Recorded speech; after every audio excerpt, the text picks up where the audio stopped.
ನಂಬಿಗಸ್ತನು ಆಶೀರ್ವಾದ ಪೂರ್ಣನಾಗುವನು ಅಂತ ಹೇಳಿ ನಿಮ್ ಜೊತೆ ನಾನು ಮಾತಾಡ್ತೇನೆ. ದೇವ ಸಮ್ಮುಖದಲ್ಲಿ ನಾನು ಏನ್ ಮಾತಾಡ್ಬೇಕು ಅಂತ ಹೇಳಿ ನಿನ್ನೆ ಎಲ್ಲ ನಾನು ಯೋಚನೆ ಮಾಡ್ತಾ ಇದ್ದೆ. ನಿನ್ನೆ ಎಲ್ಲ ನಾನು ಅದರ ವಿಷಯದಲ್ಲಿ ದೇವರ ಸಮ್ಮುಖದಲ್ಲಿ ವೇಟಿಂಗ್ ಎಲ್ಲಿದ್ದೆ. ಅಂದ್ರೆ ಹೆಂಗೆ ಹೇಳೋದು, ಅದನ್ನ ವಾಕ್ಯ ಬೇಕಲ್ಲ ಮಾತಾಡಕ್ಕೆ. ದೇವರ ವಾಕ್ಯ ಇಲ್ಲ ಅಂದ್ರೆ ಏನಾಗಲ್ಲ, ಏನು ಮಾತಾಡಕ್ಕಾಗಲ್ಲ. ಎಷ್ಟೇ ನಮಗೆ ಬುದ್ಧಿ ಇದ್ರು, ತಿಳುವಳಿಕೆ ಇದ್ರು, ನಾವು ಏನೇ ಕಲಿತವರಾಗಿದ್ರು, ದೇವರ ವಾಕ್ಯ ಹೇಳೋದು ರೇಮ ಅಂತ ಹೇಳ್ತಾರೆ. ಅಂದ್ರೆ ಒಂದು ವಾಕ್ಯ ನಮಗೆ ಬಹಳ ಮುಖ್ಯ. ಆ ವಚನ ಪ್ರಕಟ ಆಗ್ಲಿಲ್ಲ ಅಂದ್ರೆ ನಾವು ಎಷ್ಟೇ ಬುದ್ಧಿಯಿಂದ ಉಪದೇಶ ಮಾಡಿದ್ರು ಕೂಡ ಅದು ನಮಗೆ ಪ್ರಯೋಜನ ಇರೋದೇ ಇಲ್ಲ. ಆದ್ರಿಂದ ರಾತ್ರಿ ಪ್ರಾರ್ಥನೆ ಮಾಡಿದೆ ದೇವ್ರ ಕೃಪೆಯಿಂದ, ಬೆಳಗ್ಗೆ ಪ್ರಾರ್ಥನೆ ಮಾಡಿದೆ ದೇವ್ರ ಕೃಪೆಯಿಂದ. ಮುಂಜಾನೆ ಎದ್ದು ಪ್ರಾರ್ಥನೆ ಮಾಡುವಾಗ ಒಂದು ಕಾರ್ಯನ ದೇವರು, ಒಂದು ವಾಕ್ಯನ ದೇವರು ಪ್ರಕಟಿಸಿದರು. ನನಗೆ ಬಹಳ ಸಂತೋಷ ಆಯಿತು. ತಕ್ಷಣ ಎದ್ದು ಅದನ್ನ ಸಿದ್ಧ ಮಾಡಿಕೊಂಡು ಇವತ್ತು ಬೆಳಗ್ಗೆ ಅದನ್ನ ನಿಮಗೆ ಏನ್ ಹೇಳ್ತಾರೆ ಗುಣಪಡಿಸೋದಕ್ಕೆ ನಾನು ತಯಾರಾಗಿ ಬಂದಿದ್ದೀನಿ. ಆಮೇಲೆ ಅಲ್ಲಿ ಗುರಿಯ ಸೊ ನಿಶ್ಚಯ ಆಗಿದೆ ನನಗೆ ಈಗ ನಿಮಗೆ ಆಹಾರನ ಒದಗಿಸೋದಲ್ಲ ಇದು. ಆಮೇಲೆ ಸೊ ಈಗ ಈ ವಾರ ನೀವು ವಾಕ್ಯ ತಿಳಿದುಕೊಂಡು ಹೋದ್ರೆ ವಾರ ಎಲ್ಲ ಏನ್ ಮಾಡ್ತೀರಿ, 4 ದಿನಗಳ ಕಾಲ ಪುಷ್ಟಿಯಾಗಿದ್ದು ತಿರ್ಗಾ ನೆಕ್ಸ್ಟ್ ಸಂಡೆ ಆರಾಧನೆಗೆ ಬರುತ್ತಲ್ಲ ಈ ವಾಕ್ಯ ನಿಮ್ಮನ್ನ ಬಲಪಡಿಸ್ತದೆ. ಆಮೇಲೆ ಎಲ್ಲಾ ವಾರಗಳು ಹಾಗೇನೆ, ಈ ವಾರನು ಹಾಗೆ. ಆಮೇಲೆ ಸರಿ, ಇವತ್ತು ನಾನು ನಿಮ್ಮ ಸಂಗಡ ಏನ್ ಹೇಳ್ತಾರೆ ತುಂಬಾ ಗಟ್ಟಿಯಾಗಿ, ತುಂಬಾ ಏನಂತಾರೆ ರಭಸವಾಗಿ ಎಲ್ಲ ಏನಿಲ್ಲ, ಸಾಧಾರಣವಾಗಿ ಮಾತಾಡ್ತೀನಿ. ಬಟ್ ನೀವು ಸ್ವಲ್ಪ ಚುರುಕಾಗಿ ಗಮನ ಕೊಟ್ಟು ವಾಕ್ಯ ಕೇಳೋದು. ಸರಿನಾ? ಕೇಳೋರೆಲ್ಲ ಒಂದು ಆಮೇಲೆ ಹೇಳೋದು. ಅಲ್ಲೇ ಲೋಯ ಗಮನಿಸಲಿ. ಇವತ್ತು ಬೆಳಗ್ಗೆ ಆರಾಧನೆ ಮಾಡಬೇಕಾದ್ರೆ, ಇವತ್ತು ಆರಾಧಿಸಬೇಕಾದ್ರೆ ಸೊ ನನ್ನ ಆಂತರ್ಯದ ಒಳಗಡೆ ನಾನು ಕಾರ್ಯನ ಗ್ರಹಿಸಿಕೊಂಡೆ. ಏನಂದ್ರೆ ದೇವರ ಜನಗಳು, ದೇವರ ಮಕ್ಕಳು ಮುಖ್ಯವಾಗಿ ಗಮನಿಸಿ, ಒಂದು ಶರೀರ ಏನ್ ಹೇಳ್ತಾರೆ ಒಂದು ಹೋರಾಟ, ಒಂದು ಶರೀರದ ಒಂದು ಹೋರಾಟ. ಅದು ನಮ್ಮನ್ನ ಆತ್ಮೀಕವಾಗಿ ಬೆಳವಣಿಗೆ ಕಾಣಕ್ಕಾಗದೇ ಇರೋ ತರ ನಮಗದು ದೊಡ್ಡ ಬಲವೀನತೆಯಾಗಿ ನಮ್ಮ ಸಂಗಡ ಅದು ಹೋರಾಡಿಕೊಂಡು. ಸರಿನಾ? ಸೊ ಅದರಿಂದ ದೇವರು ನಮಗೆ ಏನ್ ಹೇಳ್ತಾರೆ ಅಂದ್ರೆ, ನೀನು ಅವುಗಳ ಮೇಲೆ ಜಯ ಹೊಂದುವ ಹಾಗೆ ಬಲವೊಂದು, ಅವುಗಳ ಮೇಲೆ ಜಯ ಹೊಂದುವ ಹಾಗೆ ನೀನು, ಅವುಗಳ ಮೇಲೆ ಜಯ ಹೊಂದುವ ಹಾಗೆ ನೀನು ಬಲವೊಂದು ಅಂತ ಹೇಳಿ ಸ್ತೋತ್ರ ಕರ್ತನ ಆರಾಧನೆಯಲ್ಲಿ ಆ ವಿಷಯಗಳನ್ನ ಪ್ರಕಟ ಮಾಡ್ತಾ ಬರ್ತಾ ಇದ್ರು. ಸೊ ಇನ್ನೂ ಒಂದು ದೇವ ಜನಗಳ ಮಧ್ಯದಲ್ಲಿ ದೇವರ ಸಾನ್ನಿಧ್ಯ ಬರಬೇಕು, ದೇವರ ಪ್ರಸನ್ನತೆ ಚಲಿಸಬೇಕು ಅಂತಂದ್ರೆ ಇನ್ನೊಂದು ಬಹಳ ಮುಖ್ಯವಾದ ಕಾರ್ಯ ಪ್ರತಿ ವಿಶ್ವಾಸಿ ಗಮನಿಸಬೇಕು. ನಾವು ಮನೆಯ ಒಳಗಡೆ ಇರುವಾಗಲೇ ಆಲಯಕ್ಕೆ ಬರೋದಕ್ಕೂ ಮುಂಚೆ ನಾವು ದೇವರ ಸನ್ನಿಧಾನದಲ್ಲಿ ಅಟ್ಲೀಸ್ಟ್ ನಾನು ಹೇಳೋದು ಒಂದು 3/4 ತಾಸಾದ್ರೂ ಕಾದಿದ್ದು ಆಲಯಕ್ಕೆ ಬರಬೇಕು. ಅವಾಗ್ಲೇನೆ ಒಂದು ದೇವರ ಪ್ರಸನ್ನತೆ ನಮ್ಮ ಮೇಲೆ ನಿಶ್ಚಯ ಬರ್ತದೆ. ಸರಿನಾ? ಇದು ಬಹಳ ಮುಖ್ಯ. ನಾವು ಮನೆ ಒಳಗಡೆ ಪ್ರಾರ್ಥನೆ ಮಾಡದೆ, ನಾವು ದೇವರ ಸನ್ನಿಧಾನಕ್ಕೆ ಸಿದ್ಧವಾಗದೆ ನಾವು ಬರೋದರಿಂದ ನಾವು ದೇವರ ಬಲನ, ದೇವರ ಅಭಿಷೇಕವನ್ನ ನಾವೇನ್ ಮಾಡಕ್ಕಾಗಲ್ಲ, ನಾವು ಅನುಭವಿಸೋದಕ್ಕಾಗಲ್ಲ. ಗಮನಿಸ್ರಿ, ಗೌರವಾನ್ವಿತವಾದಂತ ಒಂದು ಹಿರಿಯ ದೇವ ಮನುಷ್ಯ ಮೋಸೆ ಲಾಜರಸ್, ನಿಮ್ಗೆ ಎಲ್ಲರಿಗೂ ಗೊತ್ತು. ಮೋಸೆಯನ್ನ ಒಂದಿನ ಅವರು ಒಂದು ಸಾಕ್ಷಿನ ಹಂಚಿಕೊಳ್ಳೋದನ್ನ ನಾನು ಗಮನಿಸಿದೆ. ಅವರ ಪ್ರಾರಂಭ ದಿನಗಳಲ್ಲಿ ಪ್ರತಿ ಮುಂಜಾನೆ ಒಂದು 5ರಿಂದ 6 ಗಂಟೆಯವರೆಗೂ ಅವರು ಕೂಡಿ ಪ್ರಾರ್ಥಿಸುವಂತ ಒಂದು ಅಭ್ಯಾಸವನ್ನ ಅವರು ಬೆಳೆಸ್ಕೊಂಡಿದ್ರು. ಪ್ರತಿದಿನ ಬೆಳಗ್ಗೆ 5 ಗಂಟೆಯಿಂದ 6 ಗಂಟೆ 1 ಅವರ್ ಪ್ರಯರ್. ಈ 1 ತಾಸು ಪ್ರಾರ್ಥನೆಯ ಒಳಗಡೆ ಅವರು ಬಂದು ಒಂದಿನ ಮೊಣಕಾಲು ಊರಿದಾಗ ಕೆಲವೊಂದು ಜೊತೆ ಪ್ರಾರ್ಥಿಸುವಂತ ವ್ಯಕ್ತಿಗಳೆಲ್ಲ ಅವರ ಸುತ್ತ ಬಂದು ಹಾಗೆ ಕೂತ್ಕೊಂಡಾಗ ಅವರು ಪ್ರಾರ್ಥನೆ ಮಾಡ್ತಾ ಇರಬೇಕಾದ್ರೆ ದೇವರ ಪ್ರಸನ್ನತೆ ಆದಿನ ಅವರ ಮಧ್ಯದಲ್ಲಿ ಬಾರದೆ ಇದ್ದದರಿಂದ ಹಿರಿಯ ದೇವ ಮನುಷ್ಯ ಒಂದು ಅನೌನ್ಸ್ಮೆಂಟ್ ಕೊಟ್ಟಿದ್ದಾರೆ. ಏನಂದ್ರೆ, ಯಾರೆಲ್ಲ ಇವತ್ತು ಬೆಳಗ್ಗೆ ಮುಂಜಾನೆ 1 ಅವರ್ ದೇವರನ್ನ ನೀವು ಕಾಯ್ದು ಪ್ರಾರ್ಥನೆ ಮಾಡದೆ ಈ 5 ಗಂಟೆ ಪ್ರಾರ್ಥನೆಗೆ ನೀವು ಬಂದಿರೋದಾದ್ರೆ ನೀವು ದಯಮಾಡಿ ನೀವೆಲ್ಲ ಏನ್ ಮಾಡ್ರಿ, ಎದ್ದು ಹೋಗಿ 1 ಅವರ್ ಮೊದಲು ದೇವರ ಹತ್ರ ಚೆನ್ನಾಗಿ ಪ್ರಾರ್ಥಿಸಿ ಆಮೇಲೆ ಈ ಕೂಡುವಿಕೆಗೆ ಬಂದ್ರಿ. ಯಾಕೆಂದ್ರೆ ದೇವರ ಪ್ರಸನ್ನತೆ ನಮ್ಮ ಮಧ್ಯದಲ್ಲಿ ಅನುಭವಿಸಕ್ಕಾಗ್ತಾ ಇಲ್ಲ ಅಂತ ಹೇಳಿ ಒಂದು ಅನೌನ್ಸ್ಮೆಂಟ್ ಕೊಟ್ಟಿದ್ದಾರೆ. ಗಮನಿಸ್ರಿ, ಮಾತು ಎಷ್ಟು ಗಂಭೀರವಾದದ್ದು ನೋಡ್ರಿ. ನಾವು ದೇವರ ಸನ್ನಿಧಾನಕ್ಕೆ ನಾವು ಸಭೆಯಾಗಿ ಕೂಡೋದಕ್ಕೂ ಮೊದಲು ದೇವರ ಮಕ್ಕಳು ವೈಯಕ್ತಿಕವಾಗಿ ದೇವರ ಸನ್ನಿಧಾನದಲ್ಲಿ ನಾವು ಬರುವಂತ ಅಭ್ಯಾಸನ ಬೆಳೆಸಿಕೊಳ್ಬೇಕು. ಇದು ಬಹಳ ಮುಖ್ಯ. ನಾವೆಲ್ಲ ಒಟ್ಟಾಗಿ ದೇವರ ಆಲಯಕ್ಕೆ ಬರ್ತಿದ್ದೀವಿ. ದೇವರ ಆಲಯಕ್ಕೆ ನಾವು ಬರುವುದಕ್ಕಿಂತ ಮೊದಲು ನಾವು ವೈಯಕ್ತಿಕವಾಗಿ ಏನ್ ಮಾಡಬೇಕು? ನಾವು ದೇವರ ಸನ್ನಿಧಾನಕ್ಕೆ ನಾವು ಹೋಗುವಂತ ಅಭ್ಯಾಸ ನಮಗೆ ಬಹಳ ಬಹಳ ಮುಖ್ಯ. ಅನೇಕ ದೇವರ ಮಕ್ಕಳು ಆಲಯಕ್ಕೆ ಬರುವುದಕ್ಕೂ ಮೊದಲು ಗಮನಿಸಬೇಕು, ದೇವರ ಸನ್ನಿಧಾನದಲ್ಲಿ ಕಾದಿದ್ದು ನಾವೇನ್ ಮಾಡಬೇಕು? ಕರ್ತನ ಸನ್ನಿಧಾನಕ್ಕೆ ನಾವು ಬರಬೇಕು. ನಾವು ದೇವರ ಆಲಯದಲ್ಲಿ ಏನು ಆಶೀರ್ವಾದಗಳನ್ನು ಎದುರು ನೋಡ್ತೀವಿ, ಯಾವ ಬಿಡುಗಡೆಗಳನ್ನ ನಾವು ಎದುರು ನೋಡ್ತೀವಿ, ನಮಗೆ ಏನು ಬೇಕು ಅಂತ ನಾವು ಬಯಸ್ತೇವೋ ಅವುಗಳನ್ನ ಮೊದಲು ದೇವರ ಸನ್ನಿಧಾನದಲ್ಲಿ ನಾವೇನ್ ಮಾಡ್ಬೇಕು? ಅದನ್ನ ನಾವು ಕರ್ತನ ಬಳಿ ತಿಳಿಯಪಡಿಸುವುದು ನಮಗೆ ತುಂಬಾ ಮುಖ್ಯ. ನಾವು ದೇವರ ಸಮ್ಮುಖದಲ್ಲಿ ಕಾದಿದ್ದು ನಾವು ದೇವರ ಆಲಯಕ್ಕೆ ನಾವು ಬರುವಾಗ ಕರ್ತನು ಅವುಗಳ ವಿಷಯದಲ್ಲಿ ನಮ್ಮ ಮೇಲೆ ಏನ್ ಮಾಡ್ತಾರೆ? ಒಂದು ಕೃಪೆಯನ್ನ ದೇವರು ತೋರಿಸ್ತಾರೆ. ದೇವರು ಒಂದು ದಯವನ್ನು ನಮಗೆ ತೋರಿಸ್ತಾರೆ. ಇದು ಆತ್ಮೀಕ ಬೆಳವಣಿಗೆಗೆ ಬಹಳ ಮುಖ್ಯವಾದಂತ ಒಂದು ಕಾರ್ಯ. ಸೊ ನಾವು ಆತ್ಮೀಕವಾಗಿ ಬೆಳೀತಾ ನಾವಿಂತ ಅಭ್ಯಾಸಗಳನ್ನ ನಮ್ಮ ಒಳಗಡೆ ಬೆಳೆಸಿಕೊಳ್ಳಬೇಕು. ಇದು ಬಹಳ ನಮಗೆ ಮುಖ್ಯ. ನಾವು ಬೆಳಗ್ಗೆ ಎದ್ದುವ, ನಮಗೊಂದು ಸಭೆ ಇದೆ, ಕೂಡಲೇ ನಾವು ಸ್ನಾನ ಮಾಡಿ ರೆಡಿಯಾಗಿ ನಾವು ದೇವರ ಆಲಯಕ್ಕೆ ಹೊರಟೋಗೋಣ ಆತರ ಅಲ್ಲ. ಇದೆಲ್ಲವುಗಳ ಜೊತೆಗೆ ಪ್ರಾರ್ಥನೆ ಕೂಡ ತುಂಬಾ ಮುಖ್ಯ ಅಲ್ವಾ? ಯಾವ್ದು ಮುಖ್ಯ? ಪ್ರಾರ್ಥನೆ ಕೂಡ ಮುಖ್ಯ. ಆಮೇಲೆ ಸರಿ, ಯಾರ ಕೈಗಳು ಎತ್ತಬೇಡಿ. ಆದ್ರೆ ಇವತ್ತು ಬೆಳಗ್ಗೆ ನಾವೆಲ್ಲರೂ ಆ ರೀತಿಯಾಗಿ ಪ್ರಾರ್ಥನೆ ಮಾಡಿ ಬಂದಿದ್ದೀವಿ ಅಂತ ಹೇಳಿಕೊಳ್ಳುವ ನಂಬಿಗಸ್ತಿಕೆಯ ಮನಸ್ಸು ನಮಗಿದೆಯಾ ಅಂತ ಒಂದು ನಿಮಿಷ ಸುಮ್ಮನೆ ಚೆಕ್, ಹಂಗೆ ಒಂದು ನಿಮಿಷ ಹಂಗೆ ಚೆಕ್ ಮಾಡಿ. ಯಾಕಂದ್ರೆ ನಿಮ್ಮನ್ನ ಕೈಗಳು ಎತ್ತರಿ ಅಂತ ಅಂದ್ರೆ ಚೆನ್ನಾಗಿರಲ್ಲ. ಯಾಕೆಂದ್ರೆ ಸ್ತೋತ್ರ ಹಲ್ಲೆಲೂಯ, ಏನ್ ಹೇಳಿ? ಹಲ್ಲೆಲೂಯ ಅಲ್ವಾ? ಬೆಳಗ್ಗೆ ನಾವೆದ್ದು ದೇವರ ಹತ್ರ ಕಾದಿದ್ದು ಬಂದೆ, ಈ ಕೈ ಎತ್ತರಿ ಏನ್ ಮಾಡ್ತೀರಿ? ಈಗ ಸ್ತೋತ್ರ. ಆಮೇಲೆ ಸೊ ಕೆಲವರು ಪ್ರಾರ್ಥನೆ ಮಾಡದೆ ಬಂದಿರ್ತೀವಿ, ಅವಾಗ ಏನಾಯ್ತದೆ? ಸ್ವಲ್ಪ ನಮ್ಮ ಮನಸ್ಸಿಗೆ ಕಷ್ಟ ಆಯ್ತದೆ. ಕೆಲವರು ಪ್ರಾರ್ಥನೆ ಮಾಡಿರ್ತೀವಿ, ದೇವರ ಸ್ತೋತ್ರ. ಒಂದು ವೇಳೆ ನಾವ್ ಯಾರು ಪ್ರಾರ್ಥನೆ ಮಾಡಿ ಬರ್ಲಿಲ್ಲ ಅಂತಂದ್ರೆ ಗಮನಿಸ್ರಿ, ಅದು ನಮ್ಮನ್ನು ಸರಿ ಮಾಡಿಕೊಳ್ಳೋದು ಒಳ್ಳೆಯದು. ಯಾವಾಗ ನೆಕ್ಸ್ಟ್ ಏನ್ ಮಾಡ್ಬೇಕು? ನಾವು ಅದನ್ನ ಸರಿ ಮಾಡಿಕೊಳ್ಳಬೇಕು. ಆಮೇಲೆ ಹಲ್ಲೆಲೂಯ. ಸರಿ, ಕರ್ತನ ನಾಮಕ್ಕೆ ಮಹಿಮೆ ಉಂಟಾಗಲಿ. ದೇವರ ಮಕ್ಕಳೇ, ಈ ದಿನ ಕರ್ತನು ನಮ್ಮ ಸಂಗಡ ಹೇಗೆ ಮಾತಾಡ್ಲಿಕ್ಕೆ ಆಸೆ ಪಡುತ್ತಾರೆ ಅನ್ನೋದು ಬಹಳ ಮುಖ್ಯವಾಗಿ ನಾವು ಗಮನಿಸೋಣ. ಕೀರ್ತನೆ 133ನೇ ಅಧ್ಯಾಯ, ಎಲ್ಲರಿಗೂ ಗೊತ್ತಿರುವಂತ ಒಂದು ವಾಕ್ಯ ಭಾಗ. ಕೀರ್ತನೆ 133ನೇ ಅಧ್ಯಾಯ 1ರಿಂದ ಅದರ ಕೊನೆ ವಾಕ್ಯದವರೆಗೂ ನೀವು ಗಮನಿಸಿ ನಾವು ಓದೋಣ. ಆಹಾ, ಸಹೋದರರು ಒಂದಾಗಿರುವುದು ಎಷ್ಟೋ ಒಳ್ಳೆಯದು, ಎಷ್ಟೋ ರಮ್ಯವಾಗಿರುವುದು. ಅದು ಆರೋನನ ತಲೆಯ ಮೇಲೆ ಹಾಕಲ್ಪಟ್ಟು ಅವನ ಗಡ್ಡದ ಮೇಲೆಯೂ ಅಲ್ಲಿಂದ ಅವನ ಅಂಗಿಗಳ ಕೊರಳ ಪಟ್ಟಿಯವರೆಗೂ ಹರಿದು ಬರುವ ಶ್ರೇಷ್ಠ ತೈಲದಂತೆಯೂ ಹೇರ್ಮೋನ್ ಪರ್ವತದಲ್ಲಿ ಹುಟ್ಟಿ ಚಿಯೋನ್ ಪರ್ವತದ ಮೇಲೆ ಬೀಳುವ ಮಂಜಿನಂತೆಯೂ ಅದೇ. ಅಲ್ಲಿ ಆಶೀರ್ವಾದವು ಜೀವವು ಸದಾಕಾಲ ಇರಬೇಕೆಂದು ಯೆಹೋವನು ಆಜ್ಞಾಪಿಸಿದ್ದಾನೆ. ಸರಿ, 3 ವಚನ ಇರೋದು. ಸಭೆಯಾಗಿ ಎಲ್ಲಾರು ಹೋದ್ರಿ, ಒಟ್ಟಾಗಿ ಹೋದ್ರಿ, 3 ವಚನ ಇರೋದು. ಸಭೆಯಾಗಿ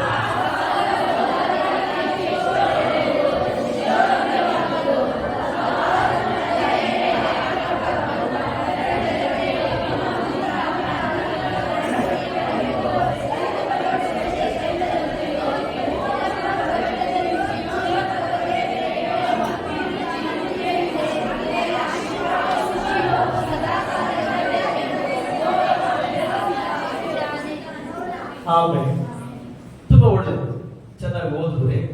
ಕರ್ತನು ನಿಮ್ಮನ್ನು ಆಶೀರ್ವಾದ ಮಾಡಿ. ಆಮೇಲೆ ಸರಿ, ಇಲ್ಲಿ ದೇವರ ವಾಕ್ಯ ಬಹಳ ಮುಖ್ಯವಾಗಿ ಏನ್ ಹೇಳ್ತಾ ಇದೆ ಅಂದ್ರೆ, ಸಹೋದರರು ಒಂದಾಗಿರುವುದು ವಾಕ್ಯ ಹೇಳ್ತಿದೆ ಎಷ್ಟೋ ಒಳ್ಳೆ. ಗಮನಿಸ್ರಿ, ಪರಲೋಕ ಒಂದು ವಿಷಯವನ್ನ ಬಹಳ ನಿರ್ದಿಷ್ಟವಾಗಿ ಮಾತನಾಡ್ತಾ ಇದೆ. ಐಕ್ಯವಾಗಿರುವುದು ಒಳ್ಳೆಯದು. ಹೇಗಿರ್ಬೇಕಂದ್ರೆ ಐಕ್ಯವಾಗಿರ್ಬೇಕು, ಒಂದಾಗಿರ್ಬೇಕು. ಯಾರು ಒಂದಾಗಿರ್ಬೇಕು? ಪರಿಶುದ್ಧ ವಾಕ್ಯ ಹೇಳ್ತದೆ ಸಹೋದರರು ಒಂದಾಗಿರ್ಬೇಕು. ಆಮೇಲೆ ಅಲ್ಲಿ ವಾಕ್ಯ ಹೇಳ್ತದೆ ಅವರು ಒಂದಾಗಿರುವುದರಿಂದ, ವಚನ ಹೇಳ್ತದೆ ಅಲ್ಲಿ ಪರಲೋಕ ದೇವರ ಅಭಿಷೇಕವು, ಗಮನಿಸ್ರಿ, ಸುರಿಯಲ್ಪಡುತ್ತದೆ.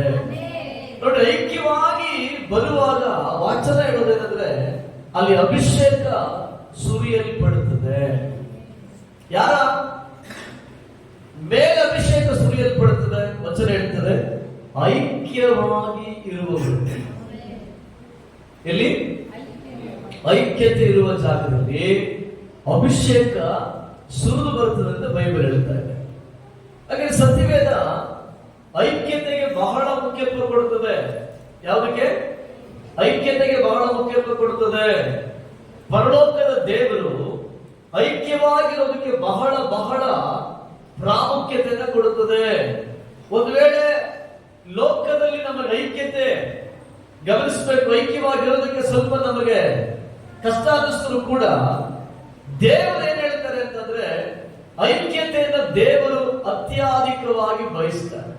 ಹಾಗೆ ದೇವರ ಹೃದಯದ ಬಯಕೆ ತನ್ನ ಮಕ್ಕಳು ಐಕ್ಯವಾಗಿರಬೇಕು. ನೋಡ್ರಿ, ಗಮನವಾಗಿ ಕೇಳಿಸ್ಕೊಳ್ರಿ. ಪರಲೋಕ ಏನ್ ಹೇಳ್ತಾ ಇದೆ? ಐಕ್ಯತೆಯಾಗಿರಬೇಕು. ಎಲ್ಲ ಹೇಳ್ರಿ, ದೇವರು ಐಕ್ಯವಾಗಿರೋದನ್ನ ಅಧಿಕವಾಗಿ ಬಯಸ್ತಾರೆ. ಹಾಗೆ ದೇವರ ಜನಗಳು ಹೇಗಿರಬೇಕು? ಐಕ್ಯತೆ ಉಳ್ಳವರಾಗಿರಬೇಕು. ದೇವರ ವಾಕ್ಯ ಹೇಳೋದು ಯಾವಾಗಲೂ ಅವರು ಐಕ್ಯತೆ ಉಳ್ಳವರಾಗಿರಬೇಕು, ಯಾವಾಗಲೂ ಅವರು ಎಡೆಯಲ್ಪಟ್ಟವರಾಗಿರಬೇಕು, ಯಾವಾಗಲೂ ಅವರು ಒಂದಾಗಿರಬೇಕು. ದೇವರ ವಾಕ್ಯ ಯಾಕೆ ಅವರು ಒಂದಾಗಿರಬೇಕು? ವಚನ ಹೇಳ್ತದೆ ಎಲ್ಲಿ ಒಮ್ಮನಸ್ಸು ಅಂದ್ರೆ ಎಲ್ಲಿ ಐಕ್ಯತೆ ಬರುತ್ತದೋ ಆ ಜಾಗದಲ್ಲಿ ಕರ್ತನ ಹೇಳ್ತಾರೆ ಅಲ್ಲಿ ಪರಲೋಕ ತಂದೆಯ ಅಭಿಷೇಕ ಇಳಿದು ಬರ್ತದೆ. ಅಭಿಷೇಕದಲ್ಲಿ ಅನೇಕ ವಿಧವಾದಂತ ಅಭಿಷೇಕಗಳಿದೆ. ಈಗ ನಾವು ಅಭಿಷೇಕಗಳನ್ನ ಕುರಿತು ಇವತ್ತು ನಾವು ಧ್ಯಾನ ಮಾಡ್ತಾ ಇಲ್ಲ. ಬಹಳ ಮುಖ್ಯವಾಗಿ ನಾವು ಇವತ್ತೇನ್ ಮಾಡ್ತೀವಿ? ಐಕ್ಯತೆಯ ಕುರಿತು ಸ್ವಲ್ಪ ನಾವು ಧ್ಯಾನ ಮಾಡ್ತೀವಿ. ಆಮೇಲೆ ಅಲ್ವಾ? ಇಲ್ಲಿ ಕರ್ತನ ಹೇಳ್ತಾರೆ ಇಲ್ಲಿರುವಂತ ಒಂದು ಅಭಿಷೇಕ ಯಾವುದು ಅಂದ್ರೆ ತನ್ನ ಜನಗಳನ್ನ ಐಕ್ಯತೆ ಪಡಿಸುವಂತ ಅಭಿಷೇಕ. ತನ್ನ ಜನಗಳನ್ನ ಐಕ್ಯತೆ ಪಡಿಸುವಂತ ಅಭಿಷೇಕ. ಗಮನಿಸಿರಿ, ಒಟ್ಟಾಗಿ ಕೂಡಿಸುವಂತ ಅಭಿಷೇಕ ಅಲ್ವಾ? ಒಟ್ಟಾಗಿ ಕೂಡುವಂತ ಅಭಿಷೇಕ. ಈ ಒಟ್ಟಾಗಿ ಕೂಡೋದು ಬಹಳ ಮುಖ್ಯ. ಅದಕ್ಕೆ ದೇವರು ಹೇಳ್ತಾರೆ ಅದು ಏರ್ಮೋನ್ ಪರ್ವತದ ಮೇಲೆ, ಹೀಗೆ ಏರ್ಮೋನ್ ಪರ್ವತದ ಮೇಲೆ ಹುಟ್ಟಿ ಚಿಯೋನ್ ಪರ್ವತದ ಮೇಲೆ ಬೀಳುವ ಮಂಜಿನಂತೆಯೂ ಇದೆ. ಗಮನಿಸಿರಿ, ಹಳೆ ಒಡಂಬಡಿಕೆಯಲ್ಲಿ ಏರ್ಮೋನ್ ಪರ್ವತ ಅನ್ನುವಂಥದ್ದು ನಿರ್ದಿಷ್ಟವಾಗಿ ಅಂದ್ರೆ ದಾವೀದ ಅಧಿಕವಾಗಿ ಪದ ಉಪಯೋಗಿಸ್ತಾರೆ. ಏರ್ಮೋನ್ ಪರ್ವತ. ಈ ಏರ್ಮೋನ್ ಪರ್ವತ ಗಮನಿಸಿದ ಇಸ್ರಾಯೇಲ್ಯರ ದಿನಗಳಲ್ಲಿ ನಿರಂತರವಾಗಿ ಒಂದು ಸುಭಿಕ್ಷವುಳ್ಳ ಪ್ರದೇಶವನ್ನ ಕುರಿತು ಇದು ಮಾತಾಡುತ್ತದೆ. ಯಾವುದರ ಕುರಿತು? ಒಂದು ಸುಭಿಕ್ಷೆಯ ಉಳ್ಳಂತ ಒಂದು ಪ್ರದೇಶ. ಅಂದ್ರೆ ಉದಾಹರಣೆಗೆ ನಾವು ಒಂದು ಮಲೆನಾಡು ಭಾಗ ಅಂತ ಹೇಳ್ತೀವಲ್ಲ, ಮಲೆನಾಡು ಯಾವಾಗ ಹೆಂಗಿರ್ತದೆ? ಹಸಿರಿಂದ ಕೂಡಿರ್ತದ, ಸದಾ ಕಾಲ ಹಸಿರಿಂದ ತುಂಬಿ ತುಳುಕ್ತಾ ಇರ್ತದೆ. ಯಾವ ಕಡೆ ತಿರುಗಿದ್ರು ಕಣ್ಣಿಗೆ ಇರುತ್ತದೆ, ಹಸಿರು ನೋಡ್ತಾನೆ ಇರಬಹುದು. ಯಾವಾಗ್ಲೂ ಅದು ಹಸಿರಿಂದ ತುಂಬಲ್ಪಟ್ಟಿರ್ತದೆ, ಮರ ಗಿಡಗಳು ತುಂಬಲ್ಪಟ್ಟಿರ್ತದೆ, ನೀರಿಗೆ ತುಂಬಲ್ಪಟ್ಟಿರ್ತದೆ. ಆ ಜಾಗ ನೋಡಕ್ಕೆ ಒಂದು ದೊಡ್ಡ ಸಂತೋಷ, ಒಂದು ಮನೋಹರ. ಅದೇ ತರನೇ ಈ ಏರ್ಮೋನ್ ಅನ್ನುವಂಥದ್ದು ಒಂದು ಸಮೃದ್ಧಿಗೆ ಅರ್ಥ ಇದೆ. ಯಾವುದಕ್ಕೆ ಅರ್ಥ? ಸಮೃದ್ಧಿಗೆ ಒಂದು ಅರ್ಥ ಇದೆ. ಗಮನಿಸ್ತಾ ಇದ್ದೀರಾ? ಒಂದು ಐಕ್ಯತೆ ನಮಗೆ ಅಭಿಷೇಕನ ಕೊಂಡು ಬರುತ್ತದೆ. ಎರಡು, ಗಮನಿಸಿದ್ರೆ ಸಮೃದ್ಧಿಯನ್ನು ಕೊಂಡು ಬರುತ್ತದೆ. ನೋಡ್ರ, ಐಕ್ಯತೆ ಎಷ್ಟು ಪ್ರಾಮುಖ್ಯತೆ, ಒಂದಾಗಿರೋದು ತುಂಬಾ ಮುಖ್ಯ. ವಚನ ಹೇಳ್ತದೆ ನಾವು ಒಂದಾಗಿರುವಾಗಲೇ ಗಮನಿಸಬೇಕು. ಏನ್ ದೊರೆಯುತ್ತದೆ? ಒಂದು ವಾಕ್ಯ ಹೇಳ್ತದೆ, ಏನು ಉಂಟಾಗ್ತಾ ಇದೆ? ಅಭಿಷೇಕ ಉಂಟಾಗ್ತದೆ ಅಲ್ವಾ? ಒಂದು ಅಭಿಷೇಕ ಇಳಿದು ಬರುತ್ತದೆ. ಎರಡೇನಾಗ್ತದೆ? ಆಶೀರ್ವಾದ ಉಂಟಾದ್ರೆ, ಆಶೀರ್ವಾದ ಅಂತಂದ್ರೆ ಸಮೃದ್ಧಿ ಉಂಟಾಗ್ತದೆ ಅಲ್ವಾ. ಕೆಳಗಡೆ ವಾಕ್ಯ ಹೇಳ್ತದೆ, ಅಲ್ಲಿ ಜೀವ ಸದಾ ಕಾಲವೂ ಇರ್ತದೆ. ಹೇಗೆ? ಸದಾ ಕಾಲ ಜೀವ. ನೋಡಿ, 3 ಕಾರ್ಯಗಳು ಐಕ್ಯವಾಗಿರೋದ್ರಿಂದ 3 ಕಾರ್ಯಗಳು ಉಂಟಾಗ್ತದೆ. ಒಂದು ಅಭಿಷೇಕ ಇಳಿದು ಬರುತ್ತದೆ, 2 ಗಮನಿಸಿದ್ರೆ ಆಶೀರ್ವಾದ ಸಮೃದ್ಧಿ ಉಂಟಾಗ್ತದೆ, 3 ಜೀವ ನಿರಂತರವಾಗಿರುವಂತ ಜೀವ ಉಂಟಾಗ್ತದೆ. ಹಲ್ಲೆಲೂಯಾ. ಈ 3 ಕಾರ್ಯ ಎಲ್ಲುಂಟಾಗ್ತದೆ? ಐಕ್ಯತೆಯ ಒಳಗಡೆ ಉಂಟಾಗ್ತದೆ. ಎಲ್ಲ ಹೇಳ್ರಿ, ಒಬ್ಬ ಐಕ್ಯತೆಯ ಒಳಗಡೆ ಗಮನಿಸಬೇಕು. ಐಕ್ಯತೆಯ ಒಳಗಡೆ ಅಭಿಷೇಕ ಉಂಟಾಗ್ತದೆ, ಸಮೃದ್ಧಿ ಉಂಟಾಗ್ತದೆ, ಜೀವ ಉಂಟಾಗ್ತದೆ. ಹಲ್ಲೆಲೂಯಾ. ಈ 3 ಕಾರ್ಯಗಳು ಯಾವಾಗ ನಮಗೆ ದೊರೆಯುತ್ತದೆ? ನಾವು ಐಕ್ಯತೆ ಉಳ್ಳವರಾಗಿದ್ದಾಗ. ಹಲ್ಲೆಲೂಯಾ. ಯಾವಾಗ? ಐಕ್ಯತೆಯಲ್ಲಿ ಬರುವಾಗ. ಆಗ ಪರಲೋಕ ಯಾಕೆ ನಮ್ಮನ್ನ ಐಕ್ಯತೆಗೆ ಆಹ್ವಾನ ಮಾಡುತ್ತದೆ? ಯಾಕೆ ಯಾವಾಗಲೂ ದೇವರು ನಮ್ಮನ್ನ ಐಕ್ಯವಾಗಿರುವುದಕ್ಕೆ ನಮ್ಮನ್ನು ಉತ್ತೇಜನ ಮಾಡ್ತಾರೆ ಅಂದ್ರೆ ಅದಕ್ಕೆ ಕಾರಣ ಐಕ್ಯತೆಯ ಒಳಗಡೆ ಏನಿದೆ ಗಮನಿಸಬೇಕು. ಅಲ್ಲಿ ಅಭಿಷೇಕ ಕೆಲಸ ಮಾಡುತ್ತದೆ. ಯಾವುದು? ಅಭಿಷೇಕ ಇರ್ತದೆ. ಐಕ್ಯತೆಯಲ್ಲಿ ಇರ್ತದೋ ಅಲ್ಲಿ ಅಭಿಷೇಕ ಉಂಟಾಗ್ತದೆ. ಆಮೇಲೆ ಅಲ್ವಾ, ಈಗ ಮೆಲ್ಮನೆಯ ಒಳಗಡೆ ಗಮನಿಸ್ರಿ, 120 ಜನ ಗಮನಿಸ್ರಿ ದೇವರ ಸಮ್ಮುಖದಲ್ಲಿ ಮಾರ್ಕನ ಮಾಳಿಗೆಯ ಮನೆಯಲ್ಲಿ ಅವರು ಕಾದಿದ್ದರು. ಕಾದಿದ್ದವರ ಮೇಲೆ ಏನುಂಟಾಯಿತು? ಅವರ ಮೇಲೆ ಪರಿಶುದ್ಧಾತ್ಮನ ಅಭಿಷೇಕ ಉಂಟಾಯಿತು. ಗಮನಿಸ್ರಿ, ಅಭಿಷೇಕ ಬಹಳ ಮುಖ್ಯವಾದಂತಹ ಒಂದು ಕಾರ್ಯ. ನಾನು ಕಳೆದ ದಿನಗಳಲ್ಲಿ ನಿಮಗೆ ಹೇಳಿದ್ದೀನಿ, ಒಬ್ಬ ಮನುಷ್ಯನ ಮೇಲೆ ಬರುವಂತ ಅಭಿಷೇಕ ಅವನ ಸ್ಥಿತಿಯನ್ನ ಅದು ಬದಲಾಯಿಸ್ತದೆ. ಅಭಿಷೇಕ ಒಬ್ಬ ಮನುಷ್ಯನ ಸ್ಥಿತಿಯನ್ನ ಬದಲಾಯಿಸ್ತದೆ. ಆಮೇಲೆ ಗಮನಿಸ್ರಿ, ನಾನು ಒಂದು ದಿನ ದೇವರ ಸಮ್ಮುಖದಲ್ಲಿ ಕಾದಿದ್ದು ಪ್ರಾರ್ಥನೆ ಮಾಡ್ತಾ ಇದ್ದೆ. ಹೆಚ್ಚು ಕಡಿಮೆ ಒಂದು 16-17 ವರ್ಷಗಳ ಹಿಂದೆ ನಾನು ಒಂದು ವಿಷಯಕ್ಕಾಗಿ ಪ್ರಾರ್ಥನೆ ಮಾಡ್ತಾ ಇದ್ದೆ. ಅದು ಬಹಳ ಪ್ರಾಮುಖ್ಯವಾಗಿ ಏನು ಅಂತಂದ್ರೆ ಅವಮಾನಕ್ಕೆ ಒಳಪಟ್ಟಂತ ಒಂದು ಪರಿಸ್ಥಿತಿ. ಯಾವುದಕ್ಕೆ? ಎಲ್ಲ ಹೇಳಿ, ಯಾವುದಕ್ಕೆ? ಅವಮಾನಕ್ಕೆ ಒಳಪಟ್ಟಂತ ಒಂದು ಪರಿಸ್ಥಿತಿ, ಬಹಳ ಅವಮಾನಕ್ಕೆ ಒಳಪಟ್ಟಂತ ಒಂದು ಸನ್ನಿವೇಶ. ಆಗ ದೇವರ ಸಮ್ಮುಖದಲ್ಲಿ ದೇವರ ಹತ್ರ ಕೇಳಿದೆ, ದೇವರೇ, ನಾನು ಬಹಳ ಅವಮಾನಕ್ಕೆ ಒಳಪಟ್ಟಿದ್ದೀನಿ. ನಾನು ಅವಮಾನಕ್ಕೆ ಒಳಪಟ್ಟಿರೋದ್ರಿಂದ ಈಗ ನನಗೆ ಏನಾಗಲ್ಲ, ನನ್ನ ಕೈಲಿ ಏನು ಮಾಡಕ್ಕಾಗಲ್ಲ ಅಂತ ಹೇಳಿ ದೇವರ ಸಮ್ಮುಖದಲ್ಲಿ ತುಂಬಾ ದೀರ್ಘವಾಗಿ ಪ್ರಾರ್ಥನೆ ಮಾಡ್ತಾ ಬಂದೆ. ಕಣ್ಣೀರಿಂದ ದೇವರ ಸಮ್ಮುಖದಲ್ಲಿ ಕಾದಿದ್ದು ಅಧಿಕವಾಗಿ ಪ್ರಾರ್ಥನೆ ಮಾಡ್ತಾ ಬಂದೆ. ಪ್ರಾರ್ಥಿಸುವಾಗ ದೇವರು ನನ್ನ ಆಂತರ್ಯದ ಒಳಗಡೆ ಒಂದು ಸಂಗತಿ ಹೇಳಿದ್ರು. ಏನಂತಂದ್ರೆ, ಮಗನೇ, ನಿನ್ನ ಮೇಲೆ ನಾನು ಸುರಿಸುವಂತ ಅಭಿಷೇಕ ನಿನ್ನ ಅವಮಾನಗಳನ್ನ ಅದು ಬದಲಾಯಿಸ್ತದೆ ಅಂತ ಹೇಳಿ. ಕಡ್ಡಾಯ ಅಭಿಷೇಕ ಒಬ್ಬ ಮನುಷ್ಯನ ಮೇಲೆ ಬರೋದಾದ್ರೆ ಅವನ ಜೀವಿತವನ್ನ ಅದು ಗಮನಿಸಿ ವ್ಯತ್ಯಾಸವಾಗಿ ಮಾರ್ಪಡಿಸ್ತದೆ. ಈ ತರ ಹೇಳ್ತಕ್ಕಂಥ ಅಭಿಷೇಕದ ಕಾರ್ಯಗಳು ಎಷ್ಟೋ ವಿಚಾರಗಳಿದೆ. ಅಂತ ಅಭಿಷೇಕ ಬಹಳ ಪ್ರಾಮುಖ್ಯ. ಅಭಿಷೇಕ ಒಬ್ಬನ ಮೇಲೆ ಎರಗುತ್ತಾ, ಒಬ್ಬ ಮನುಷ್ಯನ ಮೇಲೆ ಅಭಿಷೇಕ ಇಳಿದು ಬರುತ್ತಾ, ಒಬ್ಬನ ಮೇಲೆ ಪವಿತ್ರಾತ್ಮನ ಸಾನ್ನಿಧ್ಯ ಬರುತ್ತಾ ಗಮನಿಸ್ರಿ, ಆ ಮನುಷ್ಯ ತನ್ನ ಬದುಕಿನ ಒಳಗಡೆ ಇರುವಂತ ಎಲ್ಲಾ ಬಲವೀನಗಳಿಂದ ಅವನು ಹೊರಗಡೆ ಬರ್ತಾ ಇರ್ತಾನೆ. ಎಲ್ಲಾ ವಿಧವಾಗಿರುವಂತ ಸ್ಥಿತಿಗಳಿಂದ ಅವನು ಹೊರಗಡೆ ಬರ್ತಾನೆ ಇರ್ತಾನೆ. ಅದರಿಂದ ಬಹಳ ಮುಖ್ಯ ಕರ್ತನಾಗಿರುವಂತ ದೇವರು ನಮಗೆ ಕೊಡುವಂತ ಅಭಿಷೇಕ. ಆಗ ದೇವ ಜನಗಳು ಗಮನಿಸಬೇಕು, ಈ ಅಭಿಷೇಕನ ಹೊಂದಿಕೊಳ್ಳೋದಕ್ಕೆ ನಮ್ಮ ಹೃದಯದ ಒಳಗಡೆ ಯಾವಾಗಲೂ ಒಂದು ಏನಿರಬೇಕು, ಒಂದು ತೆರೆದ ಮನಸ್ಸು ಬಹಳ ಮುಖ್ಯ. ನಾವು ಕೇವಲ ಆಶೀರ್ವಾದಗಳಿಗೆ ಮಾತ್ರ ತವಕ ಪಡ್ತೀವಿ. ಅವುಗಳನ್ನ ಕೊಂಡು ಬರುವಂತದ್ದು ಯಾವುದು ಗೊತ್ತಾ? ನಮಗೆ ದೇವರು ಕೊಡುವಂತ ಅಭಿಷೇಕ. ಹಲ್ಲೆಲೂಯಾ. ಅಭಿಷೇಕ ಬಹಳ ಪ್ರಾಮುಖ್ಯ. ಒಬ್ಬ ಮನುಷ್ಯನ ಮೇಲೆ ಬರುವಂತ ಗಮನಿಸ್ರಿ, ಪರಲೋಕ ದೇವರ ಅಭಿಷೇಕ ಒಬ್ಬ ಮನುಷ್ಯನ ಸ್ಥಿತಿಯಿಂದ ಅವನನ್ನ ಅದು ಮೇಲಕ್ಕೆ ಕೊಂಡು ಬರುತ್ತದೆ. ಉದಾಹರಣೆಗೆ, ನಾವು ಎಲ್ಲರಿಗೂ ನಮಗೆ ಬಹಳ ಪರಿಚಯ ಇರುವಂತ ಒಂದು ವ್ಯಕ್ತಿ ಅಲ್ವಾ, ದಾವಿದ ನಮಗೆ ತುಂಬಾ ಪರಿಚಯ ಇರುವಂತ ಒಂದು ವ್ಯಕ್ತಿ. ಸೌಲು ನಾವು ಸತ್ಯವೇದದಲ್ಲಿ ನಾವು ಗಮನಿಸುವಂತ ಒಂದು ವ್ಯಕ್ತಿ. ಇವರಿಬ್ಬರ ಮೇಲೂ ಕೂಡ ಗಮನಿಸ್ರಿ, ಸಮುವೇಲ್ ಇಬ್ಬರ ಮೇಲೂ ಅಭಿಷೇಕನ ಮಾಡಿದ್ರು. ಸಮುವೇಲ್ ಏನು ಮಾಡಿದ್ರು? ಇಬ್ಬರ ಮೇಲೂ ಅಭಿಷೇಕನ ಮಾಡಿದ್ರು. ಅಭಿಷೇಕ ಮಾಡಿದಾಗ ಸತ್ಯವೇದ ಹೇಳ್ತಾ ಇದೆ, ಕತ್ತೆಯನ್ನ ಹುಡುಕಿಕೊಂಡು ಹೋದಂತ ಮನುಷ್ಯ ಯಾರು? ಸೌಲು. ಎಲ್ಲಿ ಹೋದ? ಕತ್ತೆ ಹುಡುಕಿ ಹೋದವನು. ಆದ್ರೆ ರಿಟರ್ನ್ ಬರ್ಬೇಕಾದ್ರೆ ರಾಜ ಅಭಿಷೇಕನ ಹೊಂದಿಕೊಂಡು ಬಂದ. ಕತ್ತೆನ ಹುಡುಕೊಂಡು ಹೋಗ್ಬೇಕಾದ್ರೆ ಸಾಧಾರಣವಾದ ಒಂದು ಮನುಷ್ಯ ಕತ್ತೆ ಹುಡುಕೊಂಡು ಹೋಯ್ತವನೆ. ರಿಟರ್ನ್ ಬರ್ಬೇಕಾದ್ರೆ ಇಸ್ರಾಯೇಲ್ ಅರಸನ ಅಭಿಷೇಕನ ಹೊಂದಿಕೊಂಡು ಬರುತ್ತವನೆ. ಸ್ವಲ್ಪ ದಿನ ಕಳೆದ ಒಡನೆ ಕತ್ತೆನ ಹುಡುಕ್ತಾ ಇದ್ದವನು ಅರಸನಾಗಿ ಮಾರ್ಪಟ್ಟ. ಇನ್ನು ದಾವೀದನ ಕುರಿತು ಸತ್ಯವೇದ ನಮಗೆ ಹೇಳ್ತದೆ, ದಾವೀದ ಕುರಿಗಳನ್ನ ಮೇಯಿಸುತ್ತಾ ಅರಣ್ಯದ ಒಳಗಡೆ ಇದ್ದವನು, ಕಾಡಲ್ಲಿದ್ದವನು ಗಮನಿಸ್ತೀನಿ, ಸಮುದಾಯ ಅವನ ಮೇಲೆ ಹೋಗಿ ಅಭಿಷೇಕನ ಮಾಡಿದಾಗ ಕುರಿಗಳನ್ನ ಕಾಯ್ತಾ ಇದ್ದವನು ಅರಸನಾಗಿ ಮಾರ್ಪಟ್ಟ. ನೋಡ್ರಿ, ಅಭಿಷೇಕ ಒಬ್ಬ ಮನುಷ್ಯನ ಜೀವಿತವನ್ನ ಗಮನಿಸ್ತೀನಿ, ನಾನು ತಿಪ್ಪೆಯಿಂದ ಮೇಲಕ್ಕೆ ಕರ್ಕೊಂಡು ಬರ್ತದೆ. ಅಲ್ಲಿ ಲೂಯ, ನಾವು ಏನೆದ್ರು ನೋಡ್ತೀವೋ ಎಲ್ಲಾ ನೀವು ಗಮನಿಸಬೇಕು, ಎಲ್ಲವೂ ಕೂಡ ಎಲ್ಲಿದೆ? ಅಭಿಷೇಕದಲ್ಲಿದೆ. ಒಂದು ಆಸಕ್ತಿಯ ಒಂದು ಆಮೇಲೆ ನೋಡುವ ಲೂಯ. ಸರಿನಾ? ವಾಕ್ಯನ ಗಮನವಾಗಿ ಕೇಳಿಸ್ಬೇಕು. ನಾನು ನಿಮ್ಗೆ ಹೇಳಿದ್ದೀನಿ, ಇವತ್ತು ನಾನು ನಿಮಗೆ ಏನ್ ಮಾಡಲ್ಲ, ವಾಕ್ಯನ ರಭಸವಾಗಿ ತಗೊಂಡು ಹೋಗಲ್ಲ, ನಿಮಗೆ ಅರ್ಥ ಆಗೋ ತರ ಮಾತಾಡ್ತೀನಿ. ಆಗ ದೇವ ಜನಗಳು ಪ್ರಾಮುಖ್ಯತೆ ಯಾವ್ದು ಕೊಡಬೇಕು? ಮೊದಲು ಐಕ್ಯತೆಗೆ ಕೊಡಬೇಕು. ಯಾಕೆ? ಐಕ್ಯತೆಯಲ್ಲಿ ಉಂಟಾಗ್ತದಲ್ಲಿ ಅಭಿಷೇಕ ಕಡ್ಡಾಯವಾಗಿ ಬರುತ್ತದೆ. ಆಮೇಲೆ ಕೇಳಿದೆ, ಅಭಿಷೇಕ ಮನುಷ್ಯನ ಸ್ಥಿತಿಗತಿಗಳನ್ನ ಅದು ಮಾರ್ಪಡಿಸ್ತದೆ. ಅಭಿಷೇಕ ವ್ಯಕ್ತಿಗತ ಜೀವಿತವನ್ನ ಮಾರ್ಪಡಿಸ್ತದೆ. ಅದಕ್ಕೆ ದೇವರ ಮಕ್ಕಳೇ ಗಮನಿಸಿರಿ, ಅತಿ ಪ್ರಾಮುಖ್ಯ ಅಭಿಷೇಕ, ತುಂಬಾ ಮುಖ್ಯ.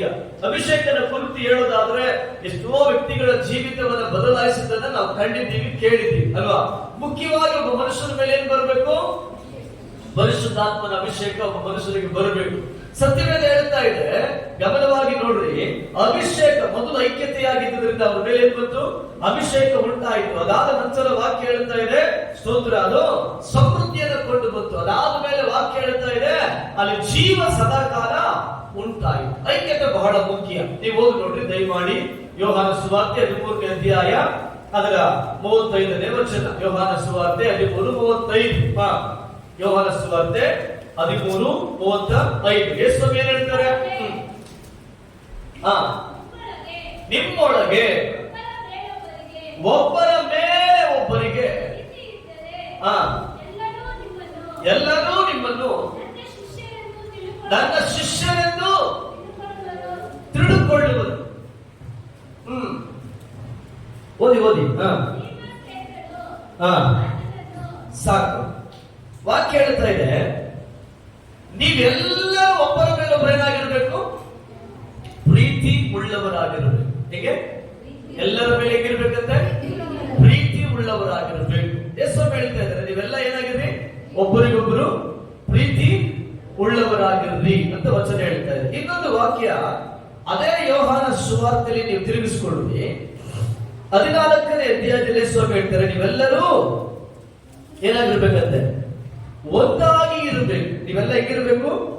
ಒಂದಾಗಿ ಇರಬೇಕು. ಆಮೇಲೆ ವಚನ ಹೇಳ್ತದೆ, ನೀವೆಲ್ಲ ಒಟ್ಟಾಗಿ ಇರಬೇಕು. ನೀವೆಲ್ಲ ಒಂದಾಗಿರೋದ್ರಿಂದ ಬೈಬಲ್ ಹೇಳ್ತದೆ, ನಿಮ್ಮನ್ನು ನೋಡುವವರು ಏನ್ ಹೇಳ್ತಾರೆ? ನನ್ನ ಶಿಷ್ಯರೆಂಬುದಾಗಿ ನಿಮ್ಮನ್ನ ತಿಳ್ಕೊಳ್ಳುತ್ತಾರೆ ಅಂತ ಹೇಳಿ ಯೇಸು ಬಹಳ ಮುಖ್ಯವಾಗಿ ತನ್ನ ಶಿಷ್ಯರಿಗೆ ಹೇಳ್ತಾರೆ. ಹಾಗಾದ್ರೆ ಕರ್ತನಾಗಿರುವಂತ ಯೇಸು ನಮಗೆ ಹೇಳುವಂತ ಒಂದು ಮಾತು ಬಹಳ ಮುಖ್ಯವಾಗಿ, ನೀವು ಒಬ್ಬರ ಮೇಲೆ ಒಬ್ಬರೇನಾಗಿರ್ರಿ, ಸ್ತೋತ್ರ ಅಲ್ವಾ, ಪ್ರೀತಿ ಉಳ್ಳವರಾಗಿರ್ರಿ ಅಂತ ವಚನ ಹೇಳುತ್ತೆ. ನಂತರ 15ನೇ ಅಧ್ಯಾಯದಲ್ಲಿ ದೇವರ ವಾಕ್ಯ ನಮಗೆ ಹೇಳ್ತದೆ. ಏನ್ ಹೇಳ್ತಾ ಇದೆ 15ನೇ ಅಧ್ಯಾಯದಲ್ಲಿ? ನೀವು ಗಮನವಾಗಿ ಓದಿ ನೋಡ್ರಿ, ಅದರ ಸ್ತೋತ್ರ 14ನೇ ವಚನ ನಾನು ನಿಮಗಾಗಿ ಓದ್ತೇನೆ. ನಾನು ನಿಮಗೆ ಕೊಟ್ಟ ಆಜ್ಞೆಗಳಿಗೆ ಸರಿಯಾಗಿ ನೀವು ನಡೆದರೆ ನೀವು ನನ್ನ ಸ್ನೇಹಿತರು. ಇನ್ನು ಮೇಲೆ ನಾನು ನಿಮ್ಮನ್ನು ಆಳುಗಳೆನ್ನುವುದಿಲ್ಲ, ಯಜಮಾನನು ಮಾಡುವಂತ ದಾಳಿಗೆ ತಿಳಿಯುವುದಿಲ್ಲ, ನಿಮ್ಮನ್ನು ಸ್ನೇಹಿತರೆಂದು ಹೇಳಿದ್ದೇನೆ ಅಂತ. ನಾನು ಮುಖ್ಯವಾಗಿ ಏನಲ್ಲಿ ಮೆನ್ಷನ್ ಮಾಡಕ್ ಆಸೆ ಪಡ್ತೀನಿ ಅಂತಂದ್ರೆ, ಕರ್ತನು ಒಂದು ಐಕ್ಯತೆಯನ್ನು ಬಯಸ್ತಾರೆ, ದೇವರು ಒಂದು ಐಕ್ಯತೆಯನ್ನು ಬಯಸ್ತಾರೆ. ನೀವು ಒಂದಾಗಿರ್ಬೇಕು, ನೀವು ಒಂದಾಗಿರ್ಬೇಕು. ಯೋಹಾನ ಸುವಾರ್ತೆ 17ನೇ ಅಧ್ಯಾಯಕ್ಕೆ ನಿಮ್ಮನ್ನ ತಿರುಗಿಸಿಕೊಡ್ರಿ. ಪರಲೋಕದ ಗಮನಿಸಿ, ತಂದೆಯ ಬಳಿಯಲ್ಲಿ ಒಂದು ಒಂದು ಪ್ರಾರ್ಥನೆ ಮಾಡ್ತಾರೆ ಸ್ವಾಮಿ. ಏನ್ ಪ್ರಾರ್ಥನೆ ಮಾಡ್ತಾರೆ? 17ನೇ ಅಧ್ಯಾಯದಲ್ಲಿ ಅವ್ರು ಹೇಳ್ತಾರೆ, ತಂದೆಯೇ, ನಾನು ಮತ್ತು ನೀನು ಒಂದಾಗಿರುವಂತೆಯೇ ಇವರು ಸ್ತೋತ್ರ ಏನಾಗಿರ್ಬೇಕು? ಒಂದಾಗಿಯೇ ಇರಬೇಕು ಅಂತ ಹೇಳಿ ಅವರು ದೇವ ಸಮ್ಮುಖದಲ್ಲಿ ಅವರು ಪ್ರಾರ್ಥನೆ ಮಾಡ್ತಾರೆ. ಆಮೇಲೆ ಅಲ್ವಾ? ಅದರ ಐಕ್ಯತೆ ಬಹಳ ಮುಖ್ಯ. ದೇವರು ನಮಗೆ ನಿರ್ದಿಷ್ಟವಾಗಿ ಏನ್ ಹೇಳ್ತಾರೆ? ಐಕ್ಯವಾಗಿರುವುದನ್ನ ದೇವರು ಬಯಸ್ತಾರೆ. ಚೆನ್ನಾಗಿ ಗಮನಿಸ್ರಿ, ಯಾವ್ದನ್ನ ಬಯಸ್ತಾರೆ? ಐಕ್ಯತೆ. ಯಾವುದು? ಐಕ್ಯತೆ, ಐಕ್ಯವಾಗಿರಬೇಕು. ಸರಿನಾ? ಸೊ ಗಮನಿಸ್ರಿ, ಒಂದು ಸಭೆ ಐಕ್ಯವಾಗಿರಬೇಕು. ಒಂದು ಸಭೆ ಹೇಗಿರ್ಬೇಕು? ಐಕ್ಯವಾಗಿರಬೇಕು. ಒಂದು ಕುಟುಂಬ ಹೇಗಿರ್ಬೇಕು? ಐಕ್ಯತೆಯಾಗಿರ್ಬೇಕು ಅಲ್ವಾ? ಒಂದು ಕುಟುಂಬದ ಒಳಗಡೆ ಐಕ್ಯತೆ ಇದ್ರೇನೆ ಆ ಕುಟುಂಬದ ಒಳಗಡೆ ಸಂತೋಷ ಇರ್ತದೆ, ಸಮಾಧಾನ ಇರ್ತದೆ, ಆನಂದ ಇರ್ತದೆ, ಕುಟುಂಬದ ಒಳಗಡೆ ಒಂದು ನೆಮ್ಮದಿ ಇರ್ತದೆ. ಕುಟುಂಬದ ಐಕ್ಯತೆ ಇಲ್ಲ ಅಂತ ಇಟ್ಟುಕೊಂಡ್ರಿ, ಕುಟುಂಬದ ಒಳಗಡೆ ಹೋದ ಒಡನೆ ನಮ್ಗೆ ಏನಾಯ್ತದೆ, ಮನಸ್ಸಿಗೆ ಬೇಸರ ಆಯ್ತದೆ, ನಾವು ಸೋತು ಹೋಗ್ತೀವಿ, ನಿರ್ಬಲಗೊಳ್ತೀವಿ, ಯಾವ್ದು ಮಾಡಕ್ಕೆ ನಮಗೆ ಆಸಕ್ತಿ ಇರಲ್ಲ. ಮನೆಗೆ ಹೋಗ್ತೀವಿ ಬಟ್ ನಮಗೆ ಏನು ಮಾಡಕ್ಕೆ ಸಂತೋಷ ಇರಲ್ಲ. ಯಾಕೆ? ಮನೆಯ ಒಳಗಡೆ ಏನಿಲ್ಲ, ಐಕ್ಯತೆ ಇಲ್ಲ ಅಲ್ವಾ? ಕುಟುಂಬದಲ್ಲಿ ಏನಿರ್ಬೇಕು? ಐಕ್ಯತೆ ಇರಬೇಕು. ತಂದೆ ತಾಯಿಗಳ ಮಧ್ಯೆ ಮಕ್ಕಳ ಐಕ್ಯತೆ ಇರಬೇಕು, ಗಂಡ ಹೆಂಡತಿಗೂ ಐಕ್ಯತೆ ಇರಬೇಕು. ಈ ಸಂಬಂಧಗಳು ಬಹಳ ಮುಖ್ಯ, ಸಂಬಂಧಗಳು ಬಹಳ ಮುಖ್ಯ. ಯಾಕೆ? ಐಕ್ಯತೆ ಎಲ್ಲಿರ್ತದೋ ಆ ಜಾಗದಲ್ಲಿ ಬಹಳ ಮುಖ್ಯವಾಗಿ ಒಂದು ಬಲ ಪ್ರಕಟ ಆಗ್ತದೆ. ಏನುಂಟಾಗ್ತದೆ? ಒಂದು ಶಕ್ತಿ ಇರ್ತದೆ ಅಲ್ವಾ? ಒಂದು ಶಕ್ತಿ ಇರ್ತದೆ. ಅದರಿಂದ ಐಕ್ಯತೆ ಬಹಳ ಮುಖ್ಯ. ಅದಕ್ಕೆ ಯೇಸು ಹೇಳ್ತಾರೆ, ತಂದೆಯೇ ನಾನು ನೀನು ಒಂದಾಗಿರುವಂತೆ ಇವನು ಒಂದಾಗಿರಲಿ ಅಂತ ಹೇಳಿ ಪ್ರಾರ್ಥನೆ ಮಾಡ್ತೇನೆ ಅಂತ ಹೇಳಿ ಯೋಹಾನ ಸುವಾರ್ತೆ 17ನೇ ಅಧ್ಯಾಯದಲ್ಲಿ ಯೇಸು ಪ್ರಾರ್ಥನೆ ಮಾಡ್ತಾರೆ. ಆಗ ಐಕ್ಯತೆ ಅನ್ನೋದು ಬಹಳ ಮುಖ್ಯ. ನೀವು ಯೋಚನೆ ಮಾಡಿ ನೋಡ್ರಿ, ಈಗ ಒಂದು ಕಟ್ಟಡ ಚೆನ್ನಾಗಿ ಸ್ಟ್ರೆಂತ್ ಆಗಿ ನಿಲ್ಲಬೇಕು ಅಂದ್ರೆ ಕಲ್ಲನ್ನು ಏನ್ ಮಾಡಬೇಕು? ಲಾಕ್ ಮಾಡ್ಕೊಳ್ಬೇಕು. ಒಂದಕ್ಕೊಂದು ಕಲ್ಲು ಏನ್ ಮಾಡಬೇಕು? ಹಿಡ್ಕೊಳ್ಬೇಕು. ಆಗ ಒಂದು ಕಲ್ಲು ಇನ್ನೊಂದು ಕಲ್ಲು ಭಾರನ ಹೊತ್ತಾಗಲೇ ಆ ಕಟ್ಟಡ ಮತ್ತೆ ಅಥವಾ ಗೋಡೆ ಗಟ್ಟಿಯಾಗಿ ಮಾರ್ಪಡುತ್ತದೆ. ಒಂದು ಕಲ್ಲನ್ನ ಈಸಿಯಾಗಿ ಏನ್ ಮಾಡಬಹುದು? ತಳ್ಳಿಬಿಡಬಹುದು. ಅದೇ ಒಂದು 10-15 ಕಲ್ಲು ಒಂದಕ್ಕೊಂದು ಸೇರ್ಬಿಟ್ರೆ ತಳ್ಳಕ್ಕಾಗುತ್ತಾ? ತಳ್ಳಕ್ಕಾಗಲ್ಲ. ನೋಡ್ರಿ, ಐಕ್ಯತೆ ಒಳಗಡೆ ಒಂದು ಶಕ್ತಿ ಉದ್ಭವ ಉಂಟಾಗ್ತದೆ, ಒಂದು ಶಕ್ತಿ ಏರ್ಪಡುತ್ತದೆ. ಐಕ್ಯತೆ ಬರುವಾಗ ಒಂದು ಸ್ಟ್ರೆಂತ್ ಅಲ್ಲಿ ಕ್ರಿಯೇಟ್ ಆಗ್ತದೆ. ಅದನ್ನ ಏನ್ ಮಾಡಕ್ಕಾಗಲ್ಲ, ತಳ್ಳಕ್ಕೂ ಆಗಲ್ಲ, ಮುರಿಯಕ್ಕೂ ಆಗಲ್ಲ ಅಲ್ವಾ? ಈಗ ಗಮನವಾಗಿ ನೋಡ್ಕೊಳ್ರಿ, ಒಂದು ಕಲ್ಲಿದ್ದಾಗ ನಾವೇನ್ ಮಾಡ್ಬೋದು? ಕಲ್ಲು ನೆತ್ತಿಗೆ ಸಾಕ್ಬೋದು. ಅದೇ ಒಂದು 3-4 ಕಲ್ಲು ಒಟ್ಟು ಸೇರದೆ ಎತ್ತಕ್ಕಾಗಲ್ಲ, ಅದರ ತೂಕ ಜಾಸ್ತಿ ಆಗುತ್ತೆ. ಆಗ ಗಮನಿಸಬೇಕು, ಐಕ್ಯತೆ ಬಹಳ ಮುಖ್ಯ. ಪರಲೋಕ ಬಹಳ ಮುಖ್ಯವಾಗಿ ಏನ್ ಹೇಳ್ತದೆ? ಐಕ್ಯತೆಯನ್ನು ಕುರಿತು ಅಧಿಕವಾಗಿ ಮಾತಾಡ್ತದೆ. 1 ಕೊರಿಂಥ 12ನೇ ಅಧ್ಯಾಯ ಓದಬೇಕಾದ್ರೆ ಅಪೊಸ್ತಲನಾಗಿರುವಂತ ಪೌಲನು ಗಮನಿಸ್ರಿ, ಶರೀರ ಐಕ್ಯತೆಯ ಕುರಿತು ಅಧಿಕವಾಗಿ ಮಾತಾಡ್ತಾರೆ ಅಲ್ವಾ? ಶರೀರದ ಅಂಗಗಳನ್ನ ಕುರಿತು ಅವ್ರು ಹೇಳ್ತಾರೆ, ಒಂದು ಅಂಗ ಇನ್ನೊಂದು ಅಂಗಗಳನ್ನ ಏನ್ ಮಾಡ್ತದೆ? ಒಂದು ಗೂಡಿನಿಂದಲೇ ಒಂದು ಶರೀರವಾಗಿ ಮಾರ್ಪಟ್ಟಿತ್ತು ಅಲ್ವಾ? ಒಂದು ಐಕ್ಯತೆಯ ಕುರಿತು ಮಾತಾಡ್ತಾರೆ. ಅದೇ ತರ ಅವರು ಸಭೆಯ ಕುರಿತು ಮಾತಾಡಬೇಕಾದ್ರೆ ಒಂದೊಂದು ವಿಶ್ವಾಸಿಗಳು ಸಭೆಯ ಅಂಗಗಳಾಗಿರೋದ್ರಿಂದ ನಾವೆಲ್ಲ ಐಕ್ಯಮತ್ಯ ಉಳ್ಳವರಾಗಿರ್ಬೇಕು ಅಂತ ಹೇಳ್ತಾರೆ. ನಾವೆಲ್ಲ ಹೆಂಗಿರ್ಬೇಕಂತೆ? ಐಕ್ಯಮತ್ಯ ಉಳ್ಳವರಾಗಿರ್ಬೇಕು, ಐಕ್ಯವಾಗಿರ್ಬೇಕು ಅಂತ ಹೇಳಿ ಸತ್ಯವೇದ ನಮಗೆ ಹೇಳ್ತಾರೆ. ಕೆಲವು ದೇವರ ಮಕ್ಕಳೇ, ಕೃಪೆಯ ಸ್ತೋತ್ರ ವೇಳೆಯಲ್ಲಿ ನೀವು ಹೋಗಿ ನೋಡ್ರಿ, ಸ್ತೋತ್ರ ನೀವು 1 ಯೋಹಾನ ಬರೆದ ಪತ್ರಿಕೆ 3ನೇ ಅಧ್ಯಾಯ 14ನೇ ವಚನ. 1 ಯೋಹಾನ 3ನೇ ಅಧ್ಯಾಯ 14ನೇ ವಚನ. ನಾವಂತೂ ಕ್ರೈಸ್ತ ಸಹೋದರರನ್ನು ಪ್ರೀತಿಸುವವರಾಗಿರುವುದರಿಂದ ನಾವು ಮರಣದಿಂದ ಪಾರಾಗಿ ನಾವು ಜೀವದಲ್ಲಿ ಸೇರಿದ್ದೇವೆ. ವಾಕ್ಯ ಹೇಳ್ತದೆ, ನಾವು ಒಬ್ಬರನ್ನೊಬ್ಬರು ಪ್ರೀತಿಸೋದ್ರಿಂದ ಅವ್ರು ಹೇಳ್ತಾರೆ, ನಾವು ಮರಣದಿಂದ ಪಾರಾಗಿ ನಾವು ಜೀವದಲ್ಲಿ ಸೇರಿದ್ದೇವೆ. ಒಂದು ಗಮನಿಸಬೇಕು, ಯೋಹಾನ ಸುವಾರ್ತೆ 17:21 ನಾವು ಈ ರೀತಿಯಾಗಿ ಹೇಳ್ತದೆ, ನೀನು ನನ್ನನ್ನು ಕಳಿಸಿಕೊಟ್ಟಿದ್ದಿ ಎಂದು ಲೋಕವು ನಂಬುವುದಕ್ಕಾಗಿ ಅವರೆಲ್ಲರೂ ಒಂದಾಗಿರಬೇಕೆಂದು ತಂದೆಯೇ ನಿನ್ನನ್ನು ನನ್ನಲ್ಲಿಯೂ ಇರುವ ಪ್ರಕಾರ ಅವರು ನಮ್ಮಲ್ಲಿ ಇರಬೇಕೆಂದಲೂ ಕೇಳಿಕೊಳ್ಳುತ್ತೇನೆ. ಅಂದ್ರೆ ಐಕ್ಯವಾಗಿರಬೇಕು ಅಂತ ಹೇಳ್ತಾರೆ ದೇವರು. ಹೇಗಿರ್ಬೇಕಂತೆ? ಐಕ್ಯವಾಗಿರ್ಬೇಕು. ಎಲ್ಲ ಹೇಗಿರ್ಬೇಕು? ಐಕ್ಯವಾಗಿರ್ಬೇಕು. ಸರಿನಾ? ಮೊದಲನೇ ಕಾರ್ಯ ಹೇಗಿರ್ಬೇಕು? ಒಟ್ಟಾಗಿರ್ಬೇಕು. ಸರಿನಾ? ಒಟ್ಟಾಗಿದ್ರೆ ಏನ್ ಮಾಡಕ್ಕಾಗಲ್ಲ, ಯಾವುದನ್ನು ಕೆಡಿಸೋದಕ್ಕಾಗಲ್ಲ. ಬಹಳ ಮುಖ್ಯ ಐಕ್ಯವಾಗಿರ್ಬೇಕು. ಎಲ್ಲ ಹೇಳಿದ್ರೆ ಯಾವುದು? ಐಕ್ಯವಾಗಿರ್ಬೇಕು. ಒಂದು ಸಭೆಯಾಗಿದ್ರೆ ಹೆಂಗಿರ್ಬೇಕು? ಅದು ಐಕ್ಯವಾಗಿರ್ಬೇಕು ಅಲ್ವಾ? ಈಗ ಉದಾಹರಣೆಗೆ ನೀವೆಲ್ಲ ದೊಡ್ಡ ದೊಡ್ಡ ಅಣೆಕಟ್ಟುಗಳನ್ನ ನೋಡಿದ್ದೀರಿ ಅಲ್ವಾ? ಯಾವ್ದನ್ನ? ಈ ಅಣೆಕಟ್ಟುಗಳನ್ನ ನೀವು ಹೋದ್ರೆ ದೊಡ್ಡ ದೊಡ್ಡ ಅಣೆಕಟ್ಟುಗಳು, ಈಗ ಉದಾಹರಣೆ KRS ಡ್ಯಾಮ್ ಅಲ್ವಾ? ಅಣೆಕಟ್ಟು ಈಗ ಎಷ್ಟೋ 1000 ಲೀಟರ್ ನೀರನ್ನ ಅದು ಹಿಡ್ಕೊಂಡು ನಿಲ್ತದೆ. ಯಾವುದು? ಒಂದು ಅಣೆಕಟ್ಟು.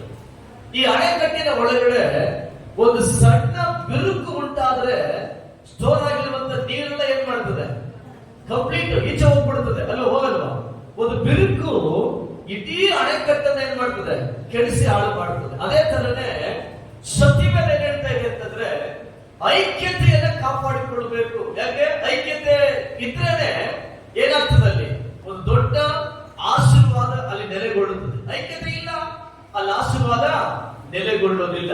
ಯಾವಾಗಲೂ ಗಮನವಾಗಿ ಕೇಳಿಸಿಕೊಂಡ್ರಿ, ನಾವು ಯಾವುದೇ ಕೆಲಸ ಮಾಡಲು ಕೂಡ ಒಟ್ಟಾಗಿ ನಾವು ಮಾಡೋದ್ರಿಂದ, ಐಕ್ಯವಾಗಿ ಮಾಡೋದ್ರಿಂದ ಆ ಜಾಗದಲ್ಲಿ ಒಂದು ಸಕ್ಸಸ್ ಅಂದ್ರೆ ಅಲ್ಲಿ ಒಂದು ಗಮನಿಸಿ ಜಯ ಕಾಣಲಿಕ್ಕೆ ಸಾಧ್ಯ. ಅದಕ್ಕೆ ದೇವರನ್ನ ಹೇಳ್ತಾರೆ, ಐಕ್ಯವಾಗಿರ್ರಿ. ನೀವು ಐಕ್ಯವಾಗಿರೋದ್ರಿಂದ ಅಲ್ಲಿ ಅಭಿಷೇಕ ಹಿಡಿದು ಬರ್ತದೆ. ನೀವು ಐಕ್ಯವಾಗಿರ್ರಿ. ನೀವು ಐಕ್ಯವಾಗಿರೋದ್ರಿಂದ ಅಲ್ಲಿ ಏನ್ ಬರ್ತದೆ? ಅಲ್ಲಿ ಸಮೃದ್ಧಿ ಬರ್ತದೆ. ನೀವು ಐಕ್ಯವಾಗಿರ್ರಿ, ಆ ಜಾಗದಲ್ಲಿ ಜೀವ ಸದಾ ಕಾಲ ಇರ್ತದೆ. ಆಗ ದೇವರ ದೊಡ್ಡ ಒಂದು ಉದ್ದೇಶ ಏನು ಅಂತಂದ್ರೆ, ಗಮನಿಸಬೇಕು, ಐಕ್ಯವಾಗಿರ್ಬೇಕು. ಹೇಗಿರ್ಬೇಕು?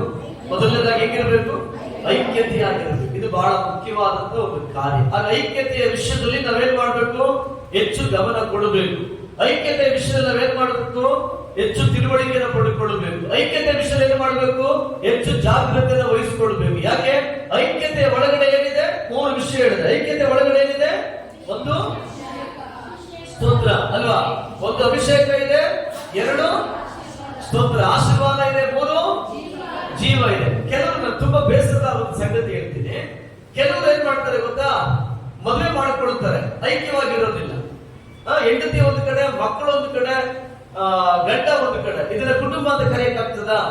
ಇಲ್ಲ, ಅದು ಚದುರಿಸಲ್ಪಟ್ಟಿದೆ ಅಂತ ಹೇಳ್ತೀವಿ. ಅದರಿಂದ ಐಕ್ಯತೆ ಬಹಳ ಮುಖ್ಯ. ಯಾವುದೇ ಸ್ಥಿತಿಯಲ್ಲಿ ನಾವು ಇದ್ದೀವಿ ಅನ್ನೋದಕ್ಕಿಂತ ಚೆನ್ನಾಗಿ ಅರ್ಥ ಮಾಡ್ಕೊಳ್ಬೇಕು. ನಾವು ಯಾವುದೇ ಸ್ಥಿತಿಲಿ ಇದ್ದೀವಿ ಅನ್ನೋದಕ್ಕಿಂತ ನಾವು ಕುಟುಂಬವಾಗಿದ್ದೀವಿ ಎಂಬುದು ಬಹಳ ಮುಖ್ಯ. ಯಾಕೆ?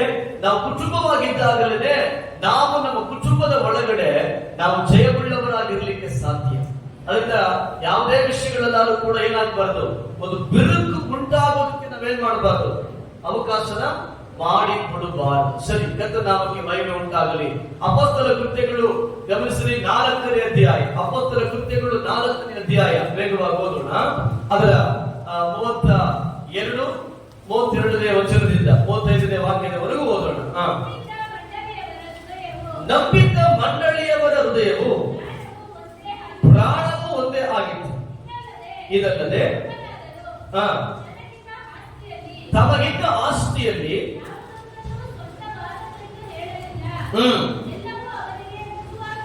ಎಲ್ಲವೂ ಅವರಿಗೆ ಮೃದುವಾಗಿ ಇತ್ತು.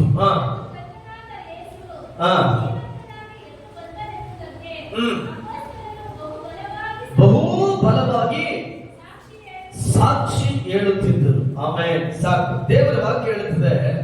ಗಮನಿಸಲಿ, ಹೊಸ ಒಡಂಬಡಿಕೆಯಲ್ಲಿ ವಚನ ಹೇಳುತ್ತದೆ, ನಂಬಿದವರ ಮಂಡಳಿಯು ಪ್ರಾಣವೂ ಹೃದಯವೂ ಏನಾಗಿತ್ತಂತೆ? ಒಂದಾಗಿತ್ತು. ನೋಡ್ರಿ, ಆದಿ ಸಭೆ ಹೇಗಿತ್ತು ಅಂತ ವಾಕ್ಯ ಹೇಳ್ತಾರೆ. ಆದಿ ಸಭೆ ಹೇಗಿತ್ತಂತೆ? ಐಕ್ಯವಾಗಿತ್ತು. ಆದಿ ಸಭೆ ಐಕ್ಯವಾಗಿದ್ದರಿಂದಲೇ ಅಲ್ಲಿ ಅವರ ಮಧ್ಯದಲ್ಲಿ ಕರ್ತನಿದ್ದು ಬಲವಾದ ಕಾರ್ಯಗಳನ್ನು ಮಾಡ್ತಾ ಹೋದ್ರು ಅಲ್ವಾ? ಮಹಿಮೆಯಾದ ಕಾರ್ಯಗಳನ್ನ ಮಾಡ್ತಾ ಹೋದ್ರು. ಚೆನ್ನಾಗಿ ಗಮನಿಸಬೇಕು. ಯಾವಾಗ ಐಕ್ಯತೆ ಕೆಟ್ಟು ಹೋಯ್ತದೋ ಆ ಜಾಗದಲ್ಲಿ ದೇವರ ಚಲನೆ ನಿಂತು ಹೋಯ್ತದೆ. ನಿಮಗೆ ಅರ್ಥ ಆಗುತ್ತೋ ಇಲ್ಲವೋ ಗೊತ್ತಿಲ್ಲ. ಯಾವಾಗ ಐಕ್ಯತೆ ನಿಂತು ಹೋಯ್ತದೋ, ಯಾವಾಗ ಒಮ್ಮನಸ್ಸು ನಿಂತು ಹೋಯ್ತದೋ, ಯಾವಾಗ ಗಮನಿಸ್ರಿ ಒಂದು ಒಳ್ಳೆ ಬಾಂಧವ್ಯ ಮುರಿದೋಯ್ತದೋ, ನಾನು ಆತ್ಮೀಯವಾಗಿ ಮಾತಾಡ್ತಾ ಇದ್ದೀನಿ, ಆ ಜಾಗದಲ್ಲಿ ಪವಿತ್ರಾತ್ಮನ ಗಮನಿಸಬೇಕು. ನಡೆಸುವಿಕೆ, ಪರಿಶುದ್ಧಾತ್ಮನ ಚಲನೆ ಗಮನಿಸ್ರಿ, ಅಲ್ಲಿ ಸ್ಟಾಪ್ ಆಯ್ತದೆ. ಕಾರಣ ಏನು? ಸಹೋದರರ ಮಧ್ಯೆ ಏನಿಲ್ಲ, ಐಕ್ಯತೆ ಇಲ್ಲ, ಹೊಂದಾಣಿಕೆ ಇಲ್ಲ. ಪರಿಶುದ್ಧ ವಾಕ್ಯ ಹೇಳ್ತದೆ, ಆದಿ ಸಭೆಯಲ್ಲಿ ದೇವರು ಮಹಿಮೆಯಾಗಿದ್ದಕ್ಕೆ ಕಾರಣ, ಆದಿ ಸಭೆಯ ಒಳಗಡೆ ಪರಿಶುದ್ಧಾತ್ಮನ ಬಲವಾಗಿ ಚಲಿಸಿದ್ದಕ್ಕೆ ಕಾರಣ, ಆದಿ ಸಭೆಯ ಒಳಗಡೆ ದೇವ ಜನಗಳು ಗಮನಿಸಬೇಕು ಪವಿತ್ರಾತ್ಮ ಭರಿತರಾಗಿದ್ದಕ್ಕೆ ಕಾರಣ, ಅವರ ಒಳಗಡೆ ಏನಿತ್ತು? ಐಕ್ಯತೆ ಇತ್ತು. ಅವರ ಒಳಗಡೆ ಐಕ್ಯತೆ ಇತ್ತು. ಹಾಗೆ ಗಮನಿಸಬೇಕು, ಆದಿ ಸಭೆಯಲ್ಲಿ ನಾವು ಹಾಡು ಹೇಳ್ತೀವಿ ಏನಂತ? ಆದಿ ಸಭೆಯಲ್ಲಿ ನಡೆದಂತೆ ಈಗಲೂ ಅದ್ಭುತಗಳು ನಡೀಲಿ ಅಂತ ನಾವು ಪ್ರಾರ್ಥನೆ ಮಾಡ್ತೀವಿ. ಆದ್ರೆ ಆದಿ ಸಭೆಯಲ್ಲಿದ್ದಂತ ಐಕ್ಯತೆ ಈಗ ನಮಗಿದೆಯಾ? ಆದಿ ಸಭೆಯಲ್ಲಿದ್ದಂತ ಒಮ್ಮನಸ್ಸು ನಮಗಿದೆಯಾ? ಆದಿ ಸಭೆಯ ಒಳಗಡೆ ಇದ್ದಂತ ಗಮನಿಸ್ರಿ ಆ ಒಂದು ಹೃದಯ ನಮಗಿದೆಯಾ? ಆದಿ ಸಭೆಯ ಒಳಗಡೆ ಏನಿತ್ತು? ಐಕ್ಯತೆ ಇತ್ತು. ಆದಿ ಸಭೆಯ ಒಳಗಡೆ ಏನಿತ್ತು? ಒಮ್ಮನಸ್ಸಿತ್ತು ಅಲ್ವಾ? ಎಲ್ಲಾ ದೇವರ ಮಕ್ಕಳು ಗಮನಿಸ್ರಿ ಐಕ್ಯವಾಗಿ ಕೂಡ್ತಾ ಇದ್ರು. ಅಪೊಸ್ತಲ ಕೃತ್ಯಗಳು ನಮಗೆಲ್ಲ ಗೊತ್ತು. ಅಪೊಸ್ತಲ ಕೃತ್ಯಗಳು 12ನೇ ಅಧ್ಯಾಯದಲ್ಲಿ ಗಮನಿಸ್ರಿ ಒಂದು ಸಂಭವ ನಡೀತದೆ. ಪೇತ್ರನ ಸೆರೆಮನೆಗೆ ಹಾಕಿದ್ರು ಅಂತ ಹೇಳಿದ ಒಡನೆ ಸಭೆಯೆಲ್ಲ ಬಂದು ಏನ್ ಮಾಡ್ತು? ಕೂಡಿ ರಾತ್ರಿ ಎಲ್ಲ ಅವ್ರು ಐಕ್ಯವಾಗಿದ್ದು ಪ್ರಾರ್ಥನೆ ಮಾಡೋದು. ಒಂದೇ ವಿಷಯ ಯಾವುದು? ಪೇತ್ರ ಬಿಡುಗಡೆ ಹೊಂದಬೇಕು. ನೋಡ್ರಿ, ಸಭೆ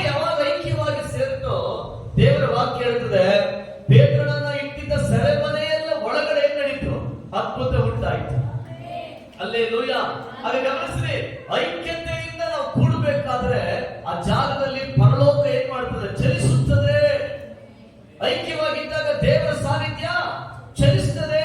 ಅದಕ್ಕೆ ಕರ್ತನು ಹೇಳ್ತಾರಪ್ಪ, ನೀವು ಐಕ್ಯತೆಯನ್ನು ಕಾಪಾಡಿಕೊಳ್ಳ್ರಿ, ನಿಮ್ಮ ಅನಿಲತೆನ ಕಾಪಾಡಿಕೊಳ್ಳ್ರಿ ಅಲ್ವಾ? ಬಹಳ ಮುಖ್ಯ.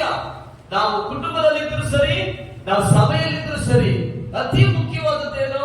ಐಕ್ಯತೆಯನ್ನು ಕಾಪಾಡಿಕೊಳ್ಳುವುದು. ಐಕ್ಯತೆಗೆ ತುಂಬಾ ಮುಖ್ಯವಾಗಿ ಏನು ಬೇಕು? ಪ್ರೀತಿ ಬೇಕು. ಅದನ್ನೇ ಯೇಸು ಹೇಳಿದ್ರು, ನಿಮಗೆ ಒಬ್ಬರ ಮೇಲೆ ಒಬ್ಬರಿಗೆ ಏನಿರಲಿ? ಪ್ರೀತಿ ಇರಲಿ. ಹಲ್ಲೆಲೂಯಾ. ಆಗ ಪ್ರೀತಿ ಎಲ್ಲಿರ್ತದೋ ಅಲ್ಲಿ ಐಕ್ಯತೆ ಇರುತ್ತದೆ. ಪ್ರೀತಿ ಎಲ್ಲಿರ್ತದೋ ಅಲ್ಲಿ ಐಕ್ಯತೆ ಇರ್ತದೆ.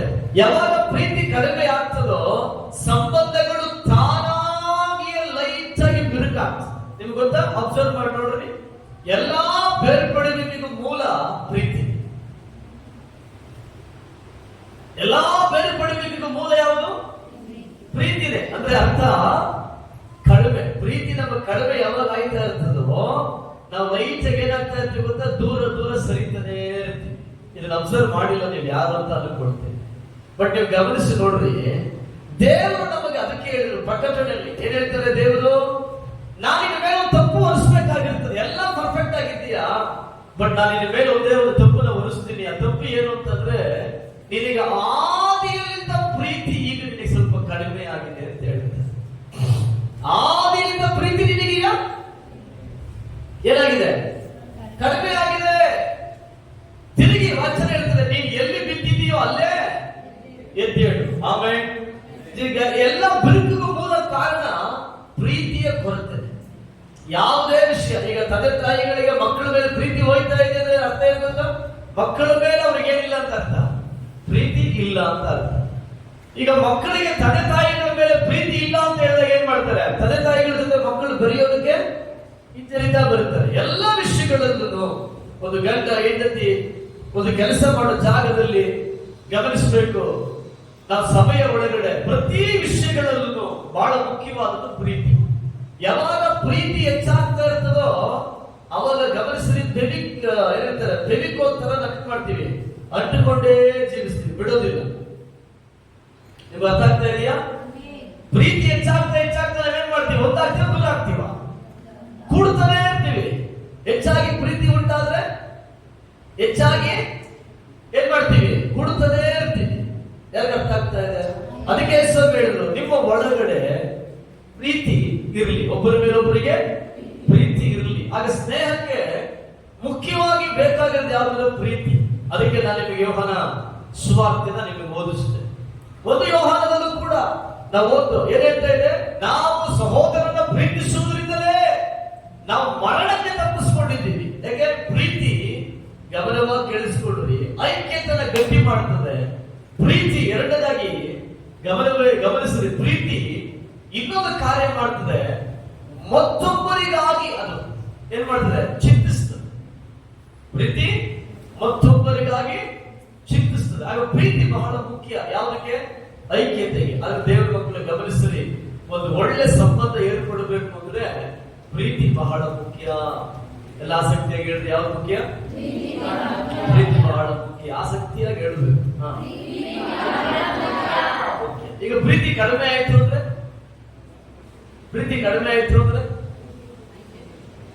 ನಿಶ್ಚಯ ಆ ಜಾಗದ ಬಿರುಕು ಏರ್ಪಡುತ್ತದೆ. ಒಂದು ಸಂಬಂಧ ಲೈಟ್ ಆಗಿ ಬಿರುಕು ಬಿಡುತ್ತದೆ. ಎಲ್ಲ ಇಲ್ಲಿ ಇದ್ದೀವ? ಆ ಸಂಬಂಧ ಬಿರುಕು ಬಿಟ್ಟಾಗ ಅದು ತಿರುಗಿ ಏನಾಗಲ್ಲ, ತಿರುಗಿ ಸರಿ ಆಗಲ್ಲ. ಅದು ಸರಿ ಆಗಬೇಕು ಅಂದ್ರೆ ತಿರುಗಿಯೂ ನಮಗೇನು ಬರಬೇಕು ಅಂತ? ಪ್ರೀತಿ. ತಿರುಗಿ ಏನ್ ಬರಬೇಕು? ಪ್ರೀತಿ. ಹಲ್ಲೆಲೂಯಾ. ಹಾಗೆ ಗಮನಿಸಿದ್ರೆ ದೇವರ ಮಕ್ಕಳೇ, ಕರ್ತನ ವಾಕ್ಯ ಹೇಳ್ತದೆ, ದೇವರು ನಮ್ಮ ಬಾಳಲ್ಲಿ ಯಾವ್ದನ್ನ ತುಂಬಾ ಇಂಪಾರ್ಟೆಂಟ್ ಆಗಿ ಮೆಚ್ಚುತ್ತಾರೆ? ಸ್ತೋತ್ರ, ಐಕ್ಯತೆಯನ್ನ. ಎಲ್ಲ ಹೇಳ್ರಿ, ಯಾವ್ದನ್ನ? ಐಕ್ಯತೆ. ನಾನು ಪ್ರೀತಿಯಾಗಿ ಹೇಳ್ತೀನಿ, ಊಟ ಇಲ್ಲ ಅಂದ್ರೂ ಪರವಾಗಿಲ್ಲ, ಒದುಕೊಳ್ಳಕ್ಕೆ ಸರಿಯಾಗಿರೋ ಹೊದಿಕೆ ಇಲ್ಲ ಅಂದ್ರೂ ಪರವಾಗಿಲ್ಲ, ಮಲಗಕ್ಕೆ ಒಂದು ಒಳ್ಳೆ ಚೆನ್ನಾಗಿರೋ ಹಾಸಿಗೆ ಇಲ್ಲ ಅಂದ್ರೂ ಪರವಾಗಿಲ್ಲ, ಸರಿನಾ? ಇರೋದಕ್ಕೊಂದು ಒಳ್ಳೆ ಮನೆ ಇಲ್ಲ ಅಂದ್ರೂ ಪರವಾಗಿಲ್ಲ. ಡೋಂಟ್ ವರಿ, ಟೆನ್ಷನ್ ತಗೊಳಕ್ ಹೋಗ್ಬಿಡಿ. ಫಸ್ಟ್ ಐಕ್ಯತೆನ ಕಾಪಾಡ್ತಾರೆ. ಏನ್ ಹೇಳ್ರಿ? ಐಕ್ಯತೆನ ಕಾಪಾಡಿಕೊಳ್ಳಿ. ಈ ಐಕ್ಯತೆನ ಕಾಪಾಡಿಕೊಂಡ್ರೆ ನೀವು ತಿನ್ನುವಂತ ಗಂಜಿಗೆ ನಿಮಗೆ ಮೃಷ್ಟಾನ್ನ ಭೋಜನ ಇರ್ತದೆ. ಐಕ್ಯತೆ ಇಲ್ಲಿರುವ ಜಾಗದಲ್ಲಿ ಮೃಷ್ಟಾನ್ನ ಭೋಜನ ಹಾಕ್ರಿ, ಅದು ಅಳಸಿದ ಅನ್ನಕ್ಕಿಂತಲೂ ಅಸಹ್ಯವಾಗಿರುತ್ತೆ. ಯಾರಿಗೆ ಅರ್ಥ ಆಗ್ತಾ ಇದೆ? ಅಲ್ಲೇ ಲೋಯ. ಅದು ಬಹಳ ಇಂಪಾರ್ಟೆಂಟ್. ಯಾವುದು? ಐಕ್ಯತೆ. ನಾನು ಇವತ್ತು ಕೃಪೆಯ ಬೆಳಿಗ್ಗೆ ನಾನು ಹೇಳೋದು, ನಾನು ಬೆಳಿಗ್ಗೆ ಪ್ರಸಂಗ ಮಾಡಬೇಕಾದ್ರೆ ಒಂದು ಕಾರ್ಯ ಹೇಳಿದೆ. ದೇವರೊಬ್ಬ ಮನುಷ್ಯನನ್ನ ಮೊದಲು ಆಶೀರ್ವದಿಸೋದಕ್ಕಿಂತ ಮುಂಚೆ ದೇವರು ಮೊದಲು ಒಬ್ಬ ಮನುಷ್ಯನನ್ನ ತನ್ನ ಪ್ರಸನ್ನತೆಗೆ ಬರಕ್ಕೆ ದೇವರವನ್ನ ಆಹ್ವಾನ ಮಾಡ್ತಾರೆ. ತನ್ನ ಬಳಿಗೆ ಬರಕ್ಕೆ ದೇವರವನ್ನ ಆಹ್ವಾನ ಮಾಡ್ತಾರೆ. ತನ್ನ ಸಮ್ಮುಖಕ್ಕೆ ಅವನ ಬರಕ್ಕೆ ಮೊದಲು ದೇವರ ಆಹ್ವಾನ ಮಾಡ್ತಾರೆ. ಯಾಕೆ ನಿಮಗೆ ಗೊತ್ತಾ? ಒಂದು ಒಳ್ಳೆ ಸ್ನೇಹ ಏರ್ಪಡುತ್ತಾ ಸ್ನೇಹಿತನಿಗಾಗಿ, ಏನ್ ಹೇಳ್ರಿ, ಸ್ನೇಹಿತನಿಗಾಗಿ ಒಬ್ಬ ಸ್ನೇಹಿತ ಏನ್ ಮಾಡ್ತಾನೆ ನಿಮಗೆ ಗೊತ್ತಾ? ಏನು ಬೇಕಾದ್ರೂ ಕೊಡ್ತಾನೆ. ಏನ್ ಹೇಳ್ತಾನೆ ಅವನು? ನನ್ನ ಸ್ನೇಹಿತ ಇವನೇನ್ ಕೇಳ್ತಾನೆ ಅದನ್ನ ಕೊಡೋಣ ಅಂತ ಕೊಟ್ಬಿಡ್ತಾನೆ. ಆಗ ಸ್ನೇಹ, ಗಮನಿಸಬೇಕು, ನಮಗೆ ಬೇಕಾದನ್ನ ಪಡೆದುಕೊಳ್ಳೋದಕ್ಕೂ ಒಂದು ಒಳ್ಳೆ ಮಾರ್ಗ. ಆಗ ದೇವರು ಹೇಳ್ತಾರೆ, ನಿಮ್ಗೆ ಬೇಕಾದ ಕೊಡ್ತೀನಿ, ಮತ್ತು ನನ್ನ ಸಂಗಡ ಏನ್ ಮಾಡು, ಐಕ್ಯವಾಗಿರು, ನನ್ನ ಸಂಗಡ ಎಳೆಯಲ್ಪಡುವಂತ ಕರ್ತನೆ ಹೇಳ್ತಾರೆ. ಗಮನವಾಗಿ ಕೇಳಿಸ್ಕೊಂಡ್ರಿ. ನಾನು ಇವತ್ತು ಬೆಳಿಗ್ಗೆ ನಾನು ನಿಮ್ಗೆ ಹೇಳ್ತೀನಿ, ಸಮಯಕ್ಕೆ ಒಂದು ಒಳ್ಳೆ ಆಲೋಚನೆ ಏನಂದ್ರೆ, ಒಂದು ವೇಳೆ ನಮಗೆ ಐಕ್ಯವಾಗಿರಕ್ಕಾಗಲ್ಲ ಅಂದ್ರೆ ನಾವೇನ್ ಮಾಡ್ಬೇಕು ಅಂತ, ನಮಗೆ ಎಲ್ಲಿ ಐಕ್ಯವಾಗಿರಕ್ಕಾಗ್ತದೋ ಆ ಸ್ಥಳಕ್ಕೆ ನಾವು ಹೋಗ್ಬೇಕು. ಯಾಕೆ ಗೊತ್ತಾ? ನಾವು ಐಕ್ಯವಾಗಿಲ್ಲ ಅಂತಂದ್ರೆ ನನಗೂ ನಷ್ಟ, ಆ ಜಾಗಕ್ಕೂ ನಷ್ಟ. ನನಗೂ ನಷ್ಟ, ಆ ಸ್ಥಳಕ್ಕೂ ನಷ್ಟ. ನಮ್ಗೆ ಅರ್ಥ ಆಗ್ತಾ ಇದೆಯಾ? ಐಕ್ಯತೆಯಾಗಿ ಇರಕ್ಕಾಗ್ತಾ ಇಲ್ಲ, ಒಂದಾಗಿ ಬಾಳಕ್ಕಾಗ್ತಾ ಇಲ್ಲ. ಏನ್ ಮಾಡ್ಬೇಕೀಗ? ಇದ್ದು ವೇದನೆ ಪಡಿಸೋದಕ್ಕಿಂತ ಅಲ್ವಾ, ಇದ್ದು ವೇದನೆ ಪಡಿಸೋದಕ್ಕಿಂತ ನಾವೇನ್ ಮಾಡ್ಬೇಕು? ನಾವು ಬಿಟ್ಟು ಆಗಲಿ ದೂರ ಹೋಗೋದು ಒಳ್ಳೇದು. ಯಾಕೆ? ಅದರ ನಿಮಿತ್ತ ಗಮನವಾಗಿ ಕೇಳಿಸ್ಕೊಂಡ್ರಿ, ಅಟ್ಲೀಸ್ಟ್ ಯಾರಿಗಾದ್ರೂ ಒಂದು ಒಳ್ಳೇದಾಗ್ತದೆ. ಯಾರಿಗಾದ್ರೂ ಒಳ್ಳೇದಾಗುತ್ತಾ? ಆಗಲ್ಲ. ಇದ್ದು ಅನುದಿನ ಬಾಧೆ ಪಡಿಸೋದಕ್ಕಿಂತ. ಅದಕ್ಕೆ ಹೇಳ್ತೇನೆ, ಸಭೆಯ ಒಳಗಡೆ ಐಕ್ಯವಾಗಿರೋದಕ್ಕೆ ಮನಸ್ಸಿಲ್ಲ ಅಂತಂದ್ರೆ ಏನ್ ಮಾಡ್ಬೇಕು? ನಾವು ಸಭೆನ ಬಿಟ್ಟು ಕಡ್ಡಾಯವಾಗಿ ಈಚೆ ಹೋಗ್ಬೇಕು. ಕಾರಣ ಏನು? ದೇವರೇನ್ ಬಯಸ್ತಾರೆ? ಐಕ್ಯತೆನ ಬಯಸ್ತಾರೆ. ನಿನಗೆ ಐಕ್ಯವಾಗಿ ಇರಕ್ಕಾಗ್ತಾ ಇಲ್ಲ ಸಭೆ ಒಳಗಡೆ, ದೇವರ ಮಕ್ಕಳೊಂದಿಗೆ ಅನ್ಯೋನ್ಯವಾಗಿ ಇರಕ್ಕಾಗ್ತಾ ಇಲ್ಲ, ಸೇವಕರೊಂದಿಗೆ ಅನ್ಯೋನ್ಯವಾಗಿ ಇರಕ್ಕಾಗ್ತಾ ಇಲ್ಲ ಅಂದ್ರೆ ತುಂಬಾ ಒಳ್ಳೆಯದು. ನಿನಗೆ ಎಲ್ಲಿ ಅನ್ಯೋನ್ಯವಾಗಿ ಇರಕ್ಕಾಗ್ತಾ ಅಲ್ಲಿ ಹೋಗು. ಅಲ್ಲಿ ನೀನು ಚೆನ್ನಾಗಿರ್ತೀಯ, ಅದು ಚೆನ್ನಾಗಿರ್ತದೆ. ನಿನಗೆ ಅನ್ಯೋನ್ಯತೆಯಾಗಿರ್ಲಿಕ್ಕೆ ಆಗದೇ ಇರುವಂತ ಜಾಗದಲ್ಲಿ ನೀನು ಇರೋದ್ರಿಂದ ಏನಾಗುತ್ತೆ? ಸಂತೋಷಕ್ಕಿಂತ ದುಃಖನೇ ಹೆಚ್ಚು ಆಗುತ್ತೆ. ಆಗಲ್ವಾ? ಸಂತೋಷಕ್ಕಿಂತ ಜಾಸ್ತಿ ಯಾವುದು? ದುಃಖನೇ. ಈಗ ನಾನಿವೆಲ್ಲ ಅನುಭವಶಾಲಿಗಳೇ. ನಾನು ನಿಮ್ಗೆ ಹೇಳೋದು, ನೀವೆಲ್ಲ ಚೆನ್ನಾಗಿ ತಿಳಿದವ್ರೆ. ನಾನೇನು ಹೊಸದಾಗಿ ಏನ್ ಹೇಳ್ತಾ ಇದ್ದೆ, ನಿಮಗೆ ಅನುಭವ ಇದೆ. ನಿಮಗೆ ಎಲ್ಲಿ ಐಕ್ಯವಾಗಿ ಇರಕ್ಕಾಗಲ್ವೋ ಆ ಜಾಗದಲ್ಲಿ ಹೋಗಿ ಟೈಮ್ ಸ್ಪೆಂಡ್ ಮಾಡ್ತೀರಾ? ಇರ್ತೀರಲ್ಲಿ? ಇರಲ್ಲ. ಎಲ್ಲಿ ನಿಮಗೆ ಒಂದು ಸಂತೋಷ ಇರಲ್ವೋ ಆ ಜಾಗಕ್ಕೆ ನೀವು ಹೋಗಲ್ಲ. ನೀವು ಆ ಜಾಗನ ಬಿಟ್ಟು ಮೊದಲು ಓಡ್ತಾ ಇರ್ತೀರಿ. ಯಾಕೆ? ಅಲ್ಲಿ ನಮಗೆ ಐಕ್ಯವಾಗಿ ಇರಕ್ಕಾಗ್ತಾ ಇಲ್ಲ. ಗಮನವಾಗಿ ಅರ್ಥ ಮಾಡಿಕೊಳ್ಳ್ರಿ. ಒಂದು ಐಕ್ಯತೆ ಅನ್ನೋದು ಪರಲೋಕದ ದೃಷ್ಟಿಯಲ್ಲಿ ತುಂಬಾ ಇಂಪಾರ್ಟೆಂಟ್. ಆ ಐಕ್ಯತೆ ಒಬ್ಬರಿಗೊಬ್ಬರು ಬಾಳುವಂತೆ ಮಾಡ್ತದೆ. ಐಕ್ಯತೆ ಒಬ್ಬರಿಗೊಬ್ಬರು ಜೀವಿಸುವಂತೆ ಮಾಡ್ತದೆ. ಐಕ್ಯತೆ ಒಬ್ಬರಿಗೊಬ್ಬರು ಗಮನಿಸಬೇಕು, ಬಲ ಹೊಂದಿಕೊಳ್ಳುವಂತೆ ಮಾಡ್ತದೆ. ಉದಾಹರಣೆಗೆ ನೀವು ತಿರುಗಿಸ್ಕೊಳ್ರಿ 1 ಕೊರಿಂಥ 12ನೇ ಅಧ್ಯಾಯಕ್ಕೆ ನಿಮ್ಮನ್ನು ತಿರುಗಿಸ್ಕೊಳ್ರಿ. ಬಹಳ ಮುಖ್ಯವಾದಂತ ಒಂದು ಕಾರ್ಯ. ಇಲ್ಲಿ 12ನೇ ಅಧ್ಯಾಯದಲ್ಲಿ ದೇವರ ಮನುಷ್ಯನಾದಂತ ಪೌಲನು ಒಂದು ಬಹಳ ಮುಖ್ಯವಾಗಿ ಒಂದು ಕಾರ್ಯವನ್ನು ಅವರಿಗೆ ಹೇಳ್ತಾರೆ. ಏನ್ ಹೇಳ್ತಾ ಇದ್ದಾರೆ ಗಮನಿಸಬೇಕು. ದಯಮಾಡಿ ನೀವು ಓದ್ರಿ. ಸ್ತೋತ್ರ. ನಾನು ನಿಮಗಾಗಿ ಓದ್ತೀನಿ 19ರಿಂದ. ಇವೆಲ್ಲವೂ ಒಂದೇ ಅಂಗವಾಗಿದ್ದರೆ ದೇಹವೆಲ್ಲಿರುವುದು? ಆದರೆ ಅಂಗಗಳೇನೋ ಅನೇಕ, ದೇಹವೂ ಒಂದೇ. ಕಣ್ಣು ಕೈಗೆ ನೀನು ನನಗೆ ಅವಶ್ಯವಿಲ್ಲವೆಂದು, ತಲೆಯು ಕಾಲುಗಳಿಗೆ ನೀವು ನನಗೆ ಅವಶ್ಯವಿಲ್ಲವೆಂದು ಹೇಳುವುದಕ್ಕಾಗುವುದಿಲ್ಲ. ದೇಹದಲ್ಲಿ ಅಲ್ಪ ಬಲವುಳ್ಳವುಗಳಾಗಿ ಕಾಣುವ ಅಂಗಗಳನ್ನು ಅತಿ ಅವಶ್ಯವೆಂದು ತಿಳಿಯಬೇಕಲ್ಲವೋ? ಮತ್ತು ನಾವು ದೇಹದಲ್ಲಿ ಅಲ್ಪ ಮಾನವುಳ್ಳವುಗಳೆಂದೆನಿಸುವ ಭಾಗಗಳಿಗೆ ಉಡುಗೆಯಿಂದ ಹೆಚ್ಚಾದ ಮಾನವನ್ನು ಕೊಡುವುದುಂಟಲ್ಲ. ಹೀಗೆ ಅಂದವಿಲ್ಲದ ಅಂಗಗಳಿಗೆ ಹೆಚ್ಚಾದ ಅಂದ ಉಂಟಾಗುತ್ತದೆ. ಅಂದವುಳ್ಳ ಅಂಗಗಳಿಗೆ ಏನು ಅವಶ್ಯವಿಲ್ಲ. ದೇಹದಲ್ಲಿ ಭೇದವೇನೂ ಇರದೆ ಅಂಗಗಳು ಒಂದಕ್ಕೊಂದರ ಹಿತವನ್ನು ಚಿಂತಿಸುವ ಹಾಗೆ.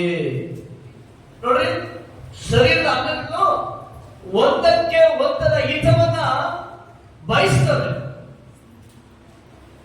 ಎಲ್ಲ ಇಲ್ಲೇ ಇದ್ದೀವಾ? ತುಂಬಾ ನಿಶಬ್ದವಾಗಿದ್ದೀರಿ. ಅಲ್ಲೇ ಲೋಯ. ಆಮೇಲೆ ಸ್ತೋತ್ರ. ಪ್ರಸಂಗ ನಿಮಗೆ ಲಾಲಿ ತರ ಇದೆಯಾ? ನಿದ್ದೆ ಮಾಡ್ಬಿಟ್ಟಿರಿ. ಸ್ತೋತ್ರ. ಅಲ್ಲೇ ಲೋಯ.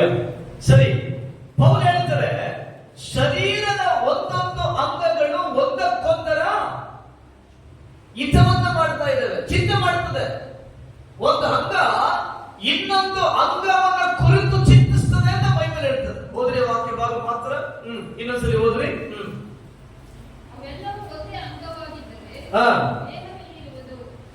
ಇಲ್ಲ ಇದು ಮಾತ್ರ ಹೋದ್ರಿ. ಯಾವುದು ವಚನ ಹೇಳ್ತಾ ಇದೆಯಲ್ಲ, 24-25. ಅಂಗವುಳ್ಳ ಅಂಗಗಳಿಗೆ ಏನು ಅವಶ್ಯವಿಲ್ಲ. ದೇಹದಲ್ಲಿ ಭೇದವೇನೂ ಇರದೆ ಅಂಗಗಳು ಒಂದಕ್ಕೊಂದರ ಹಿತವನ್ನು ಚಿಂತಿಸುವ ಹಾಗೆ ದೇವರು ಕೊರತೆಯುಳ್ಳದಕ್ಕೆ ಹೆಚ್ಚಾದ ಮಾನವನ್ನು ಕೊಟ್ಟು ದೇಹವನ್ನು ಅಂದವಾಗಿ ಕೂಡಿಸಿದ್ದಾನೆ. ಅಲ್ಲೇ ಲೋಯ. ನಮ್ಗೆ ಅರ್ಥ ಆಗ್ತಾ ಇದೆಯಾ? ಸರಿ, ಎಲ್ಲ ಒಂದ್ಸರಿ ಒಟ್ಟಾಗಿ ಹೇಳ್ರಿ. ಒಟ್ಟಾಗಿ ವಾಕ್ಯ ಮಾತ್ರ ಹೇಳ್ರಿ. ಭೇದವೇನೂ ಇಲ್ಲ.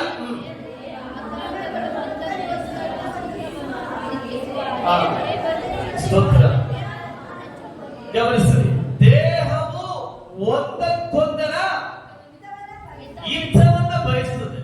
ಒಂದು ಅಂಗ ಇನ್ನೊಂದು ಅಂಗದ ಹಿತವನ್ನ ಬಯಸ್ತದೆ. ಸರಿ, ಓಕೆ. ನಾನು ದೇವರ ನಾಮಕ್ಕೆ ಮಹಿಮೆ ಸಲ್ಲಿಸ್ತೇನೆ. ಈಗ ಐಕ್ಯತೆ ಅಂದ್ರೆ ಏನು? ಒಂದರ ಹಿತವನ್ನ ಒಂದು ಬಯಸಬೇಕು. ಅಲ್ಲೇ ಲೋಯ.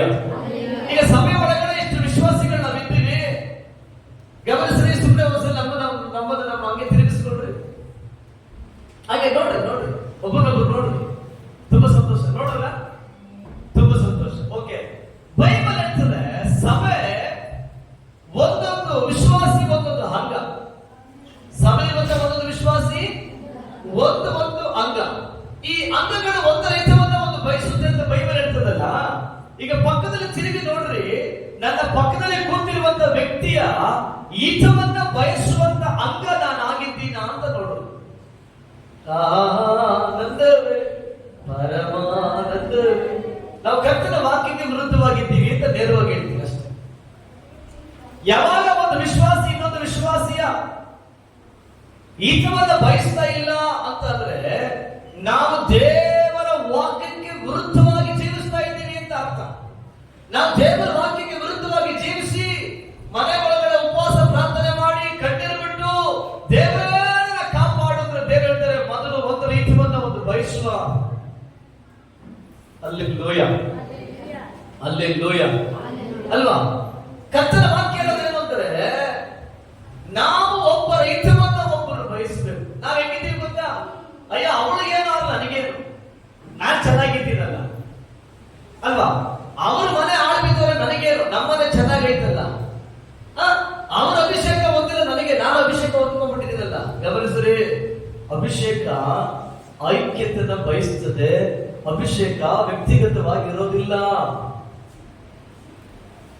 ಪರಿಶುದ್ಧಾತ್ಮನ ಅಭಿಷೇಕದ ಲಕ್ಷಣ ಏನು ಗೊತ್ತಾ? ಅಭಿಷೇಕ ಸುಮ್ಮನೆ ನನ್ನ ಭಾಷೆಯಲ್ಲಿ ಇವರು ಅರ್ಥ ಆಗೋದಕ್ಕೋಸ್ಕರ ಹೇಳ್ತೀನಿ. ಅಭಿಷೇಕ ಒಂದು ರೀತಿ ಮ್ಯಾಗ್ನೆಟ್ ಇದ್ದಂಗೆ.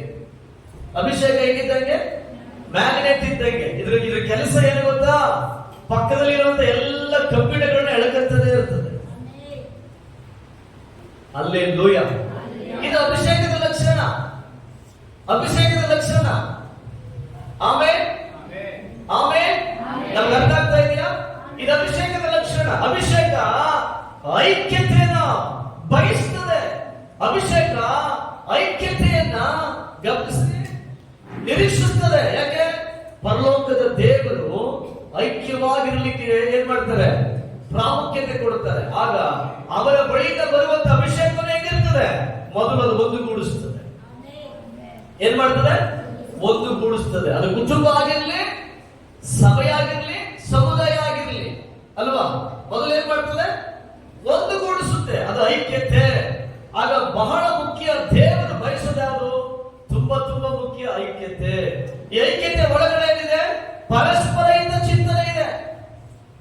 ಒಂದು ಅಂಗ ಇನ್ನೊಂದು ಅಂಗಕ್ಕೆ ಹಿತ ಬಯಸುವಂತೆ ಐಕ್ಯತೆ ಉಳ್ಳವನು ಒಂದು ವ್ಯಕ್ತಿ ಇನ್ನೊಂದು ವ್ಯಕ್ತಿಗೆ ಏನ್ ಮಾಡ್ತಾನೆ? ಹಿತವನ್ನ ಬಯಸ್ತಾನೆ ಅಂತ ಬೈಬಲ್ ಹೇಳ್ತಾ ಇದೆ. ಅಲ್ಲೇ ಲೋಯ. ಆಮೇಲೆ ಮುಂದುವರೆದು ದೇವರ ವಾಕ್ಯ ಹೇಳ್ತದೆ. ಏನ್ ಹೇಳ್ತಾ ಇದೆ? ಮುಂದುವರೆದು ಅದೇ ವಚನ ಮುಂದುವರೆದು ಹೇಳ್ತದೆ. ಸ್ತೋತ್ರ. ಏನ? ದೇಹದಲ್ಲಿ ಯಾವ ಭೇದವೂ ಇರದೆ ಒಂದಕ್ಕೊಂದರ ಹಿತವನ್ನು ಚಿಂತಿಸುವ ಹಾಗೆ ದೇವರು ಕೊರತೆ ಉಳ್ಳದಕ್ಕೆ ಹೆಚ್ಚಾದ ಮಾನವನ್ನು ಕೊಟ್ಟು ದೇವರು ಹದವಾಗಿ ಕೂಡಿಸಿದ್ದಾನೆ. ಒಂದು ಅಂಗಕ್ಕೆ ನೋವಾದರೆ ಎಲ್ಲಾ ಅಂಗಗಳಿಗೂ ನೋವಾಗುತ್ತದೆ ಎಂಬ. ಒಂದು ಅಂಗಕ್ಕೆ ನೋವಾದರೆ ಎಲ್ಲಾ ಅಂಗಗಳ ಜೊತೆ ಸೇರಿ ಆ ನೋವನ್ನ ಹಂಚಿಕೊಳ್ತವೆ. ನೋಡ್ರಿ ಐಕ್ಯತೆ ಹೇಗಿದೆ, ಅದ್ಭುತ. ಕರೆಗಳ ಜೊತೆ ಅಲ್ಲೇ ಲೋಯ. ಆಮೇಲೆ ಗಮನಿಸ್ತಾ ಇದ್ದೀರಾ? ಒಂದು ಅಂಗಕ್ಕೆ ನೋವಾದರೆ ಇದು ಉಳಿದ ಎಲ್ಲಾ ಅಂಗಗಳು ಸಂತೋಷ ಪಡುತ್ತೆ. ಆ ನೋವನ್ನ ಅವುಗಳು ಹಂಚಿಕೊಳ್ಳುತ್ತದೆ ಅಂತ ಬೈಬಲ್ ಹೇಳ್ತಾ ಇದೆ. ಆಮೇಲೆ ನೋಡ್ರಿ, ಇದು ಐಕ್ಯತೆ. ಒಂದು ಅಂಗದ ಡ್ಯಾಮೇಜ್ ಆದರೆ ಅಲ್ವಾ, ನಿಮ್ಮ ಶರೀರದಲ್ಲಿ ಉದಾಹರಣೆಗೆ ಕೈಗೆ ಏನೋ ಒಂದು ಸಣ್ಣ ಏಟ್ ಬಿದ್ಬಿಡ್ತು, ಏನೋ ಒಂದು ಏಟ್ ಬಿತ್ತು ಅಂತ ಇಟ್ಕೊಳ್ರಿ. ನಾನು ಒಂದಿನ ಕೆಲಸ ಮಾಡ್ಬೇಕಾದ್ರೆ ಸುತ್ತಿಲಿ ಬೆರಳು ಹೊಡ್ಕೊಂಡ್ಬಿಟ್ಟೆ. ಒಂದು ಬೆರಳು ಹೊಡ್ಕೊಂಡೆ, ಉಗುರು ತುಂಬಾ ನೋವಾಗ್ಬಿಡ್ತು. 2 ರಾತ್ರಿ ನಿದ್ದೆ ಮಾಡಲಿಲ್ಲ ನೋವುಗೋಸ್ಕರ. ಆ ಟೈಮಲ್ಲಿ ಈ ನೋವು ನನಗೇನ್ ಮಾಡ್ತು ಗೊತ್ತಾ? 2 ದಿನ ನನ್ನ ಎಲ್ಲ ಅಂಗಗಳು ಗಮನಿಸ್ರಿ ಕೆಲಸನ ನಿಲ್ಲಿಸ್ಬಿಡ್ತು ಅಂದ್ರೆ ಏನು ಮಾಡಕ್ ಆಯ್ತಾ ಇಲ್ಲ.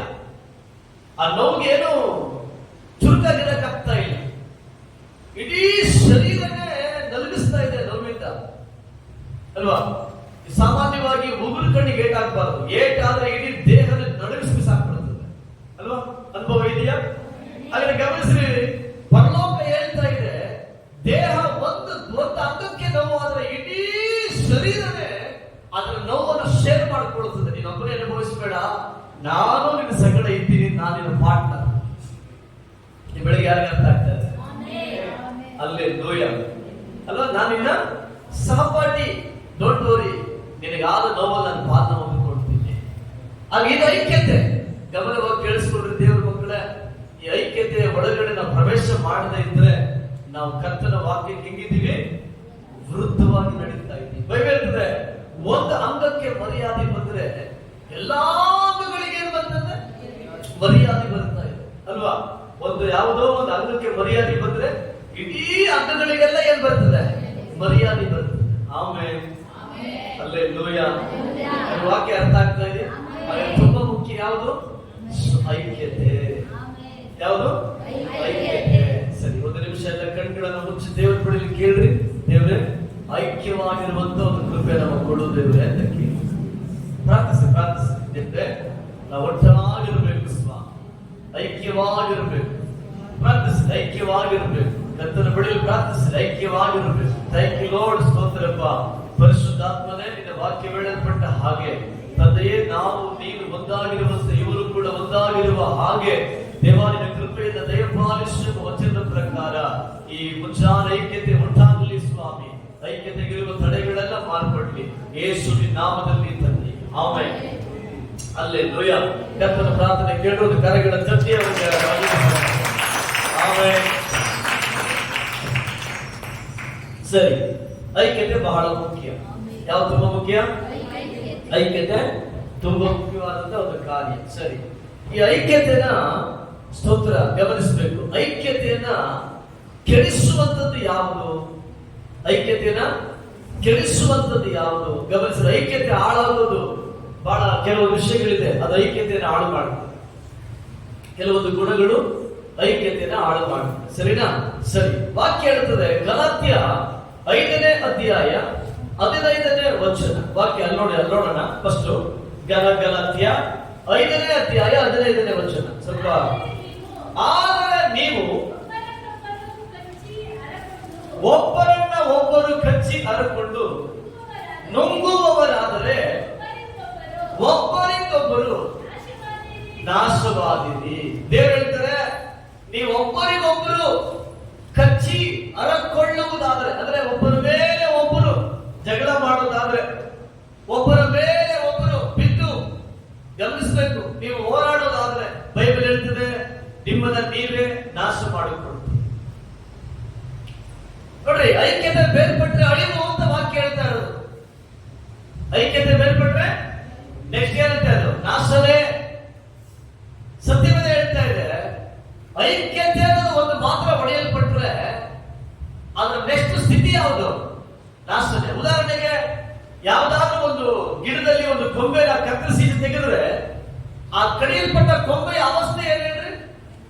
ನಾಶನೇ ಅಲ್ವಾ? ಅದೆಲ್ಲ ಮಣ್ಣು ತಿಂದು ಗೆದ್ದು ತಿಂದು ಹೋಯ್ತದೆ, ಇಲ್ಲ ಬೆಂಕಿಗೆ ಹಾಕ್ತಾರೆ. ಯಾವುದೋ ಒಂದು ರೀತಿಯಿಂದ ಕೊಂಬೆ ಆ ಬಳ್ಳಿಯಿಂದ ಹೊರಗೆ ಬಂದ ಮೇಲೆ ಅದು ನಾಶ ಆಯ್ತದೆ. ಆಗ ದೇವರು ಹೇಳ್ತಾರೆ, ಐಕ್ಯತೆಯಿಂದ ಹೊರ ಬರುವಂತ ಮನುಷ್ಯ, ಐಕ್ಯತೆಯಿಂದ ಈಚೆ ಹೋಗುವಂತ ಮನುಷ್ಯ, ಬೈಬಲ್ ಹೇಳ್ತದೆ ಅದರ ನೆಕ್ಸ್ಟ್ ಸ್ಟೆಪ್ ಅಳಿವು. ಎಲ್ಲ ಇಲ್ಲಿ ಇದ್ದೀವ? ಅದರ ನಂತರದ ಲೆವೆಲ್ ಯಾವುದು? ಅಳಿವು. ದೇವರ ವಾಕ್ಯ ಹೇಳ್ತದೆ,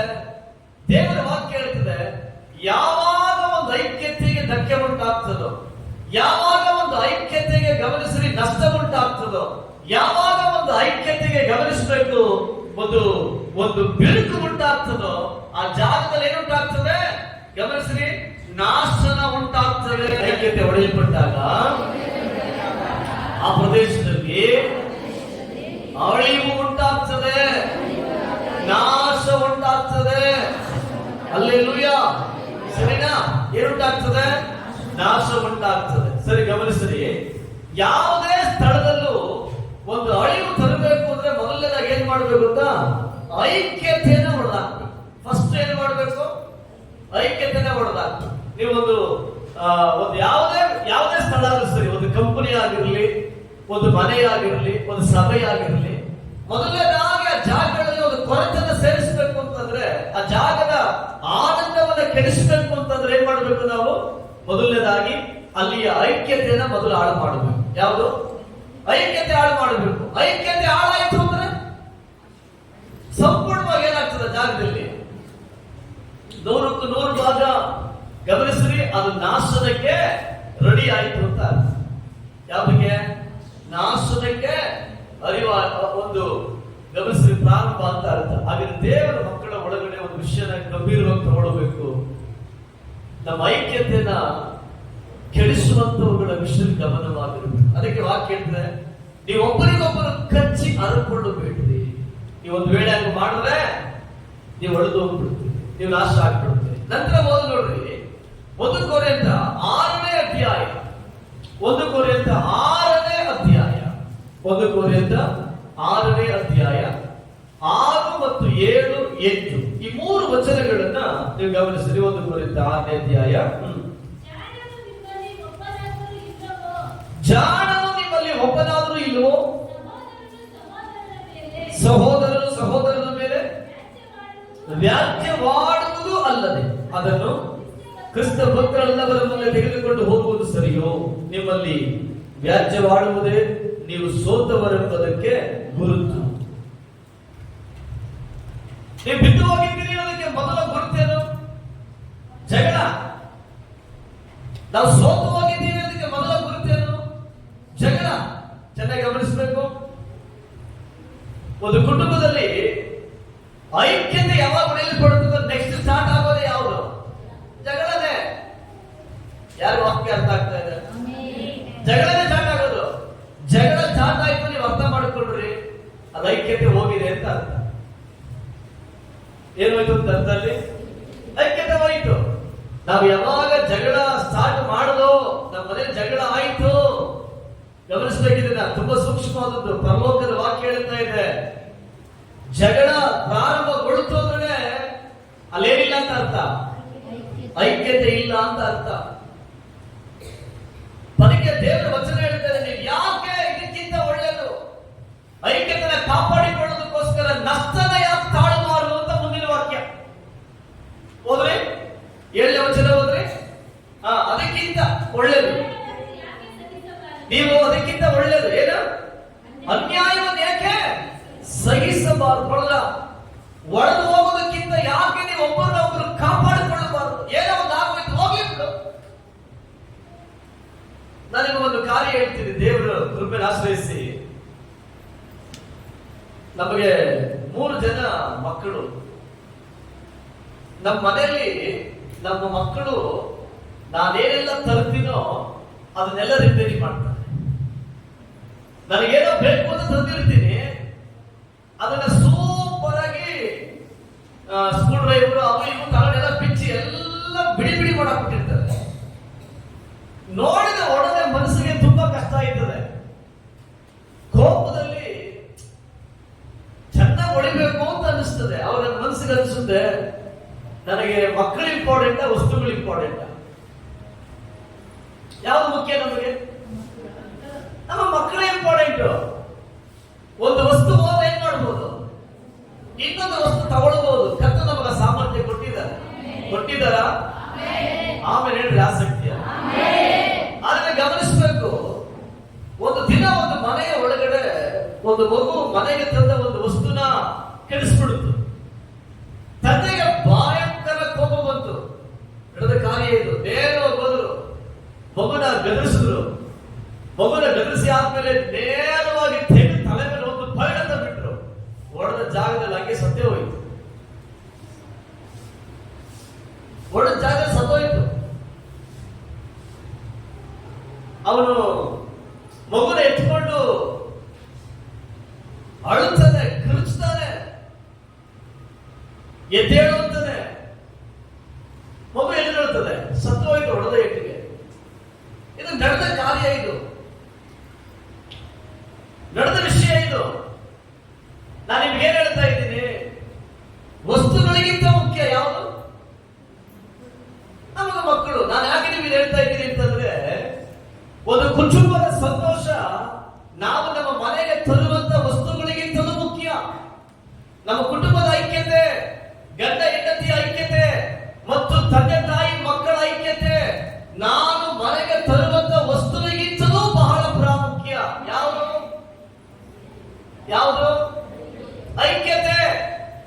ಐಕ್ಯತೆನ ಒಡೆದಾಕೊಂಡು ಮನೆ ಒಳಗಡೆ ನೀನು ಗಮನಿಸ್ರಿ, ಎಷ್ಟೇ ಲಕ್ಸುರಿ ಆಗಿದ್ರು ಕೂಡ ಆ ಮನೆ ನರಕ ಇದ್ದಂಗೆ.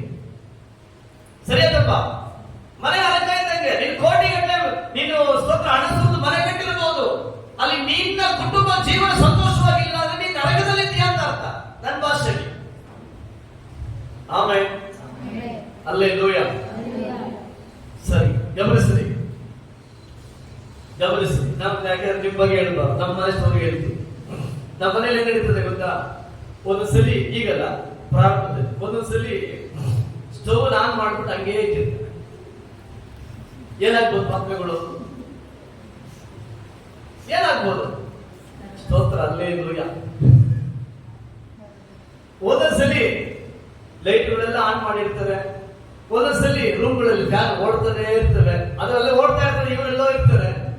ಅದು ನೋಡಿದಾಗ ಎಲ್ಲ ನಿರ್ವಹಿಸೋದು ನಾವು ತಾನೆ.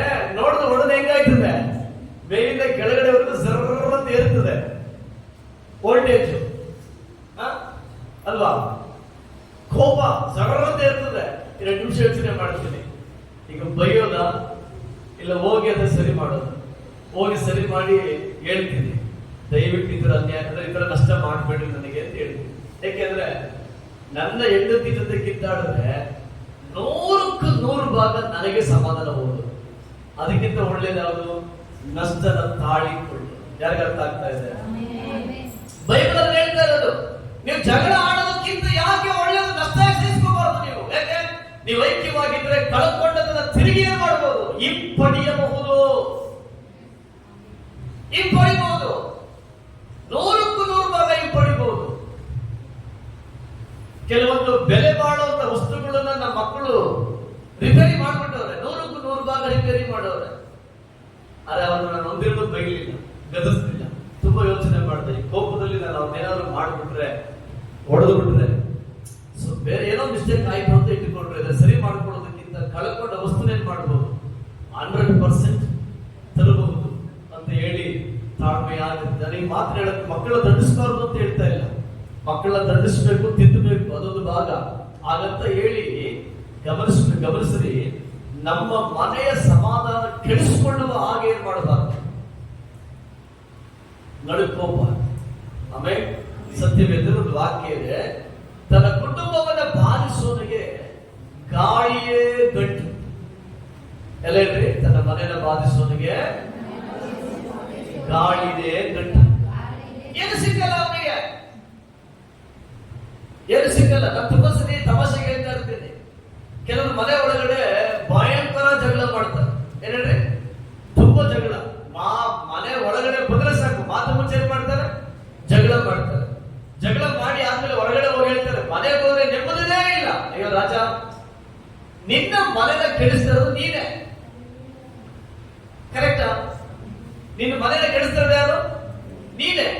ನಿನ್ನ ಮನೆಗೆ ಒಳಗಡೆ ಬಂದ ತಕ್ಷಣ ಚೆನ್ನಾಗಿ ಜಗಳ ಆಡ್ಬಿಟ್ಟು ಊರ್ ಬೀದಿಗೆ ಹೊರಗಡೆ ಬಂದ್ಬಿಟ್ಟು ಮನೆಗೆ ಹೋದ್ರೆ ನೆಮ್ಮದಿನೇ ಇಲ್ಲ ಅಂದ್ರೆ ನಿನ್ನ ಮನೆಯ ನೆಮ್ಮದಿ ನಿನ್ನ ಕೈಲೇ ಇರೋದು.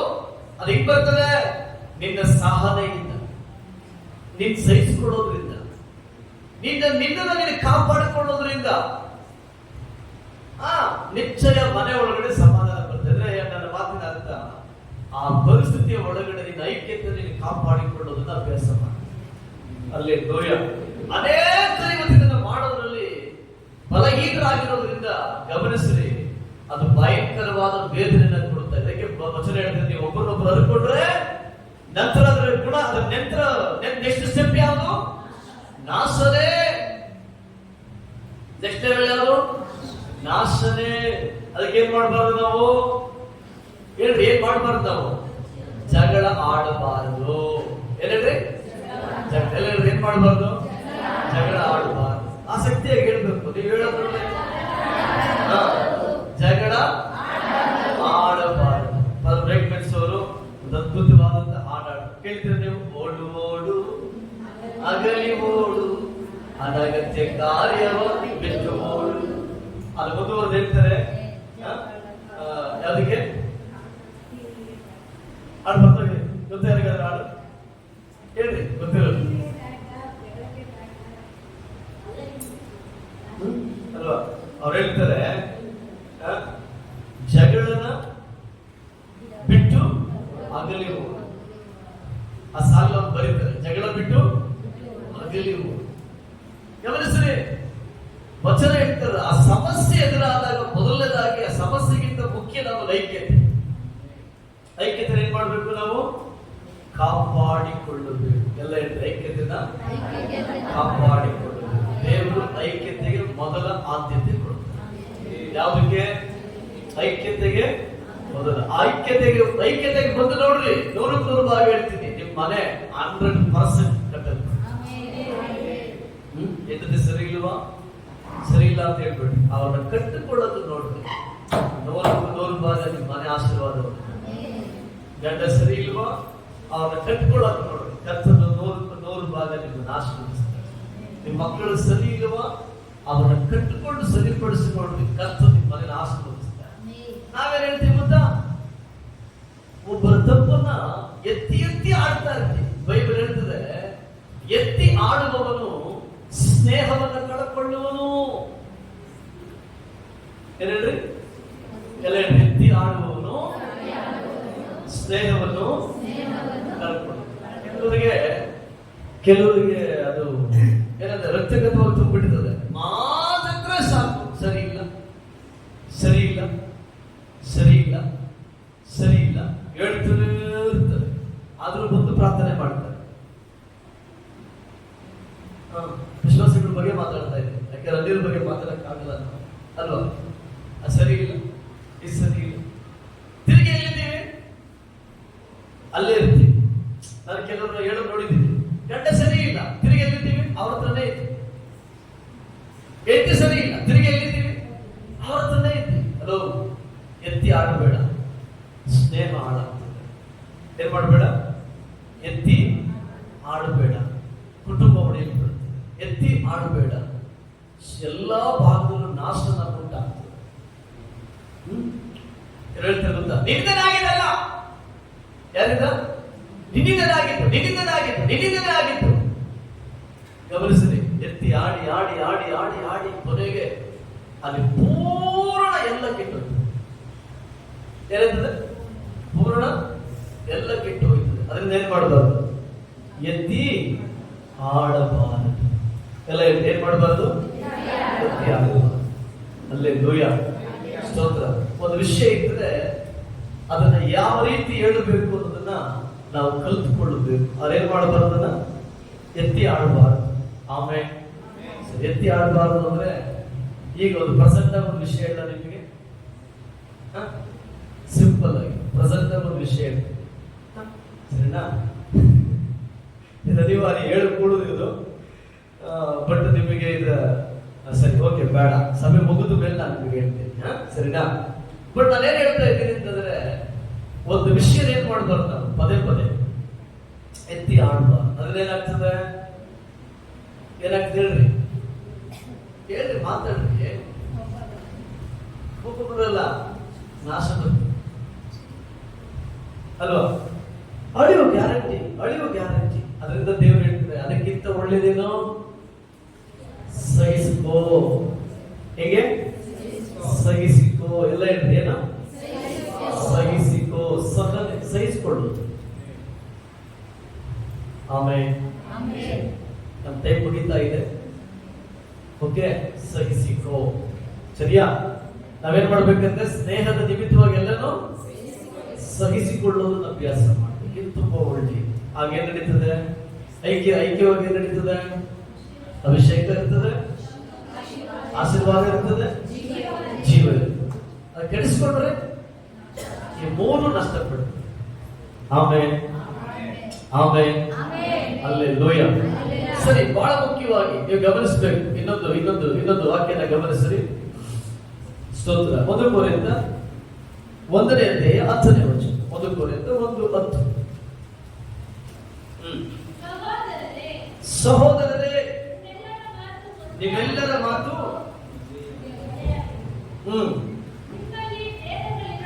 ನಿಮ್ಮಲ್ಲಿ ಏನಿರಬಾರದು? ಭೇದಗಳು ಇರಬಾರದು.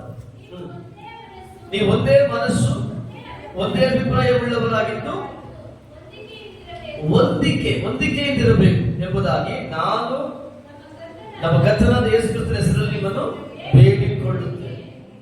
ಪೌಲ ಸಭೆ ಬರೀತೇವ್ರೆ, ಸಹೋದರರೇ, ನಿಮ್ಮೆಲ್ಲರ ಒಳಗಡೆ ಒಂದೇ ಮಾತು, ಒಂದೇ ಅಭಿಪ್ರಾಯ, ಒಂದೇ ಮನಸ್ಸುಳ್ಳವರಾಗಿರಬೇಕು. ನೀವು ಹೊಂದಿಕೆಯಿಂದ ಅಂದ್ರೆ ಒಬ್ಬರಿಗೊಬ್ಬರೇನಾಗಿರ್ರಿ, ಕತ್ತಲ್ಪಟ್ಟವರಾಗಿರ್ರಿ. ಇದು ನನ್ನ ಕರ್ತನಾದ ಯೇಸುವಿನ ನಾಮದಲ್ಲಿ ನಾನು ನಿಮಗೆ ಇದನ್ನು ಬೇಡಿಕೊಳ್ಳುತ್ತೇನೆ ಅಂತ ಹೇಳ್ತಾರೆ.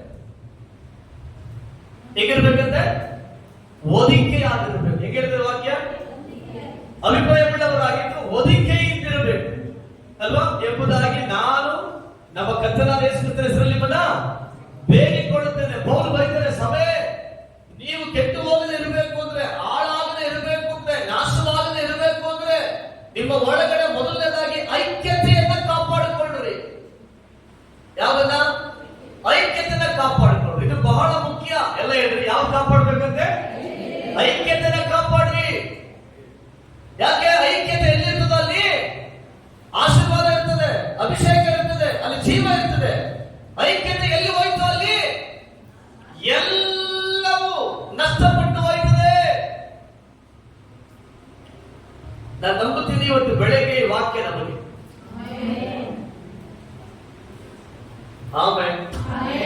ಇವತ್ತು ಬೆಳಗ್ಗೆ ಈ ವಾಕ್ಯ ನಮಗೆ ಅಲ್ಲೇ ಲೂಯ, ಸ್ತೋತ್ರ. ನಾನು ವಿಶ್ವಾಸಿಸ್ತೀನಿ, ದೇವರು ನಮ್ಮ ಸಂಗಡ ಮಾತಾಡುತ್ತಾರೆ, ನಮ್ಮ ಸಂಗಡ ದೇವರು ಒಡನಾಡ್ತಾ ಇದ್ದಾರೆ. ಅಲ್ಲೇ ಲೂಯ. ಆದರೆ ಗಮನಿಸಿರ್ಬೇಕು, ಬಹಳ ಮುಖ್ಯ, ಐಕ್ಯತೆ ತುಂಬಾ ಇಂಪಾರ್ಟೆಂಟ್. ಎಫೆಸ 4ನೇ ಅಧ್ಯಾಯ ಅದರ 1ನೇ ವಚನದಿಂದ ಸ್ವಲ್ಪ ಗಮನವಾಗಿ ನೋಡೋಣ. ನೀವು ದೇವರಿಂದ ಕರೆಯಲ್ಪಟ್ಟವರಾದ ಕಾರಣ ಯೋಗ್ಯರಾಗಿ ನಡೆದುಕೊಳ್ಳಬೇಕೆಂದು ಕರ್ತನ ಸೇವೆಯಲ್ಲಿ ಸೆರೆಯವನಾದ ನಾನು ನಿಮ್ಮನ್ನು ಪ್ರಬೋಧಿಸುತ್ತೇನೆ.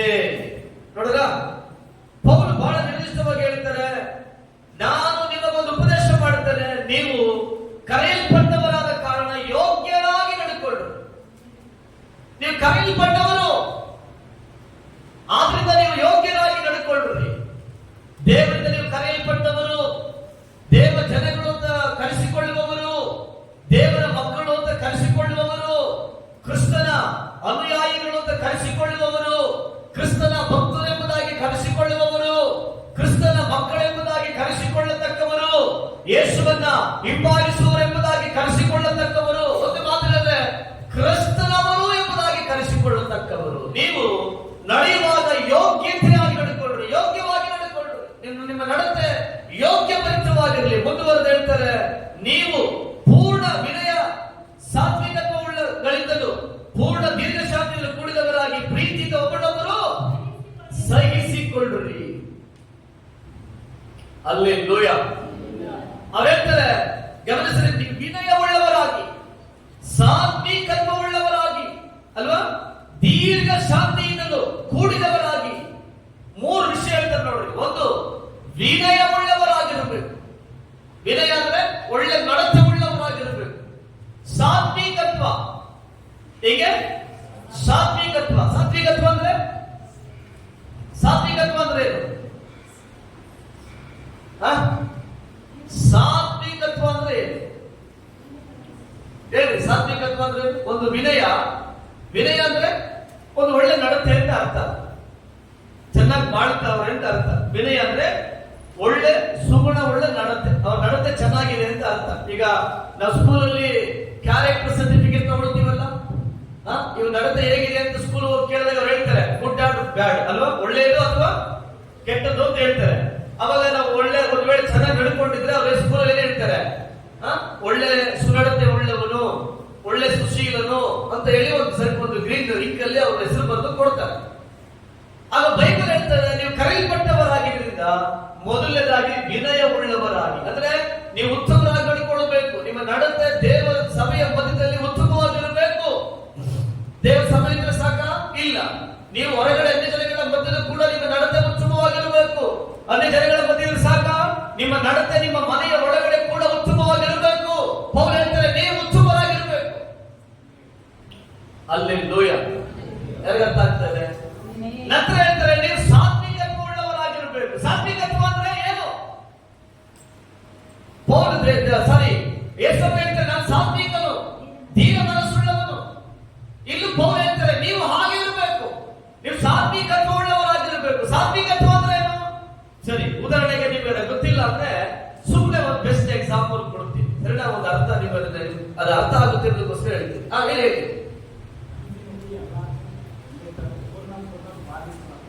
ಮನಸ್ಸಲ್ಲಿ ಎಲ್ಲಾರನ್ನೂ ಒಂದೇ ರೀತಿ ನೋಡ್ಕೊಳ್ಳೋದು ಅಂತನಾ? ಓಕೆ, ಒಂದು ಒಳ್ಳೆ ಉತ್ತರ. ಸರಿ, ಗಮನಿಸಿ, ನಿಮಗೆ ಸಾತ್ವಿಕತ್ವ ಅಂದ್ರೆ ನಾನು ನಿಮಗೆ ಅರ್ಥ ಆಗೋದಕ್ಕೋಸ್ಕರ ಒಂದು ಎಕ್ಸಾಂಪಲ್ ಕೊಡ್ತೀನಿ. ಓಕೆ, ಈ ಉದಾಹರಣೆ ನಿಮ್ಗೆ ಅರ್ಥ ಆಗ್ತದೆ. ಸಾತ್ವಿಕತ್ವ ಅಂತಂದ್ರೆ ನಮ್ಗೆಲ್ಲ ಸಾಧಾರಣವಾಗಿ ನಾವೆಲ್ಲ ಹಸುಗಳನ್ನ ನೋಡಿದ್ವಿ ಅಲ್ವಾ? ಹಸುಗಳನ್ನ ನೋಡಿದ್ದೀವಿ. ಈ ಹಸು ನೋಡ್ರಿ, ತನ್ನ ಮೇಲೆ ಭಾರ ಹೊತ್ತುಕೊಂಡು ಅದೇನ್ ಮಾಡಲ್ಲ, ತನ್ನ ಯಜಮಾನಿಗೆ ಯಾವ ರಿಯಾಕ್ಷನ್ ತೋರಲ್ಲ. ತನ್ನ ಮೇಲೆ ಎಷ್ಟೇ ತೂಕನ ಹಾಕಿದ್ರು ಅದೇನ್ ಮಾಡ್ತದೆ, ಹೊತ್ತುಕೊಂಡು ಸಾಗುತ್ತದೇ ಇರ್ತದೆ. ಯಾರಿಗೆ ಅರ್ಥ ಆಗ್ತದೆ? ಇದಕ್ಕೆ ಅರ್ಥ ಸಾತ್ವಿಕತ್ವ ಅಂದ್ರೆ ಭಾರನ ಹೊರುವಂತದ್ದಕ್ಕೆ ಸಾತ್ವಿಕತ್ವ ಅಂತ ನಾವು ಕರಿತೀವಿ. ಯಾವುದಕ್ಕೆ ಭಾರ ಬರೋದು, ಎಲ್ಲ ಜವಾಬ್ದಾರಿಗಳನ್ನ ಹೊರೋದು.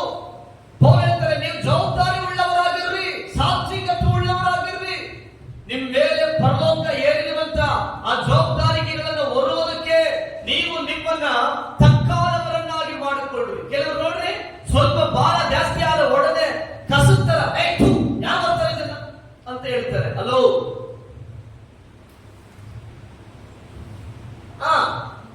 ಸ್ವಲ್ಪ ಸುಮ್ಮನೆ ಇಲ್ಲ. ನಮ್ಮ ಸಭೆಯಲ್ಲಿ